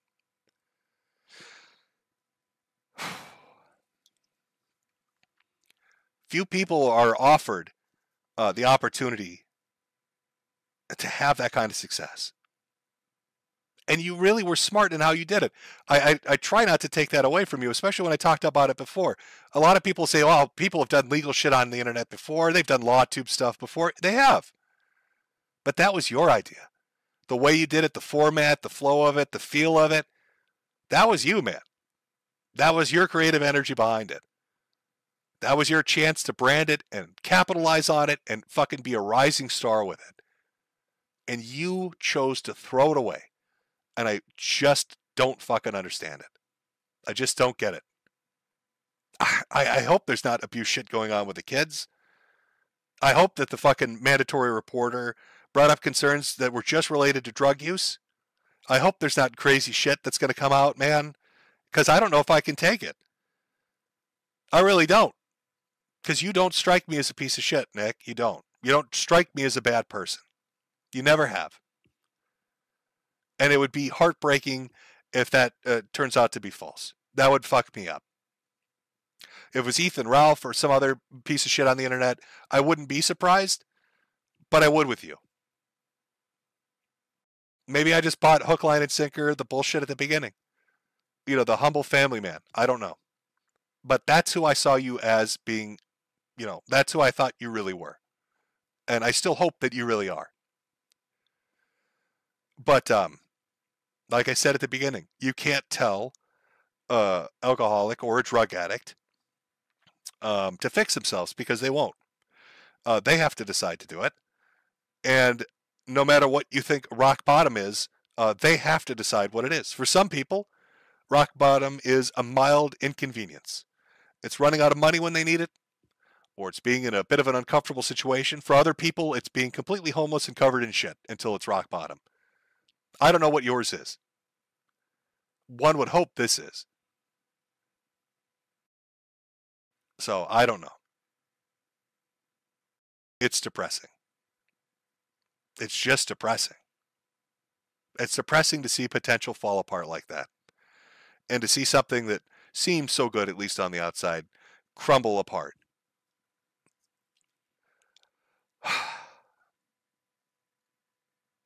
You're such an idiot, man. You're such a fucking idiot. I wish you the best, Nick. I do. I hope you get through it. I hope you fix yourself. I hope I hope you can fix this. Because it would be sad to see a good family torn apart over shit like this. And it's shit that's going to live with your family, with your kids and your wife. And it's not going to go away. But it is something you could repair if you put the effort into it. And I don't know if you'll ever see the same success you saw on YouTube again. But you could still climb back. And you could still have a happy life. You could still have that ideal life that most people seem to strive for. And I just hope that you're not stupid enough to not try. I hope that you're smart enough to understand that you could get it if you really put in the effort. I don't know what started this all. I don't know why you decided to go down the path that you did. But I think, based on my interactions with you, that you're a better man than that. And that you could still fix it. I know it's easy for a lot of people to shit on you and just do it unrepentantly, and that's fine. I'm not here to judge. Everybody's got their own opinion. But I can't reconcile what you are now with what I was introduced to. And I hope that there's still a piece of that in you and that piece wins out. And that there aren't more mugshots. Rather, Christmas cards from the family than mugshots, Nick, is what you should be aiming for. So, best of luck. I really hope there's not kid shit involved in this. And I don't know what else to say. Sorry, folks. I don't have like a eloquent ender for you. That was a real ender for you. An honest opinion from a hat salesman. How does one request a things and stuff massage at a masseuse? Asking for a friend. I've been to several massages and I've never asked for it. Although, creepy story. Every time. You knew when you asked, didn't you? No, I didn't think you would bring up your creepy story, but you can. It's up to you. So one time, I've had several massages. I love going in for massages. Right? What? That I love going in for massages? No, that I love going in for massages. Oh, well, I love going in for massages too. But I had this one guy for a while. I had I bought a membership or whatever, like a package. So it's like I bought a package. No, I'm just kidding. Anyway, sorry. It's late. Anyway, so I had so many massages with him, right? Like 6 or something. On the second or third, he asks me, no. I think it was the 4th or 5th. Because I remember I had to go back to him, but only once or twice because I was super uncomfortable. Because he asked me, okay, so you start face down, right? Blah, blah, blah. Massage your back, blah, blah, blah. Everything, right? And then he has you flip over, right? Totally normal. So he massages me and, stuff. And then he says, would you like me to massage your chest too? And I'm like, what?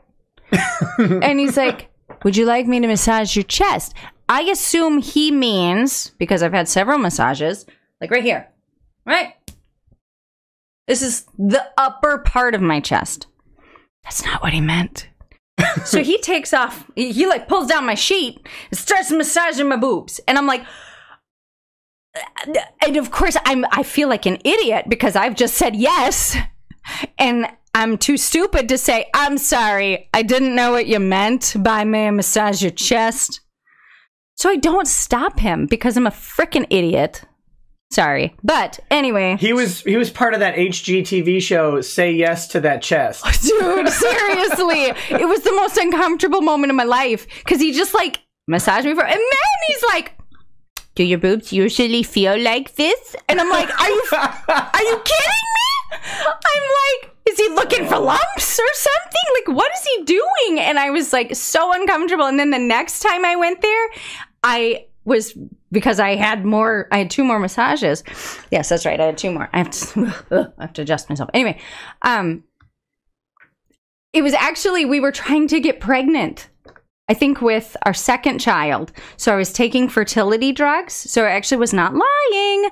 But I said, because he started right away. He was going to just go ahead and do it. Because apparently once you get permission, you can just massage everybody's chest every time. That's the way I look at the world. Anyway, yeah. So as he started pulling down the sheet, I said, actually, I'm on fertility drugs right now. So I'm very sensitive in the chest right now. So I'm not today. So luckily I got out of it the next 2 times, but it was real uncomfortable. Well, you think? Yes. I was really, I never went back after I finished and I loved him. He was a great masseuse until then. I loved, but no, uncomfortable out of my mind. You know how much I want the masseuse to ask if he can rub my chest, and he never does. Well, this guy might have rubbed yours. No, just kidding. I don't know. It was awkward. Yeah. Yeah. I had already paid for those other massages. That's why I went back twice. And I didn't let him do it again. Someone said, but you went back twice. It's true, you did. We're going to have a talk about that. I already paid. I didn't even tell my husband about it until a year later because I was so embarrassed because I said yes. I blamed myself for the longest time. Yeah. Anyway. Yeah.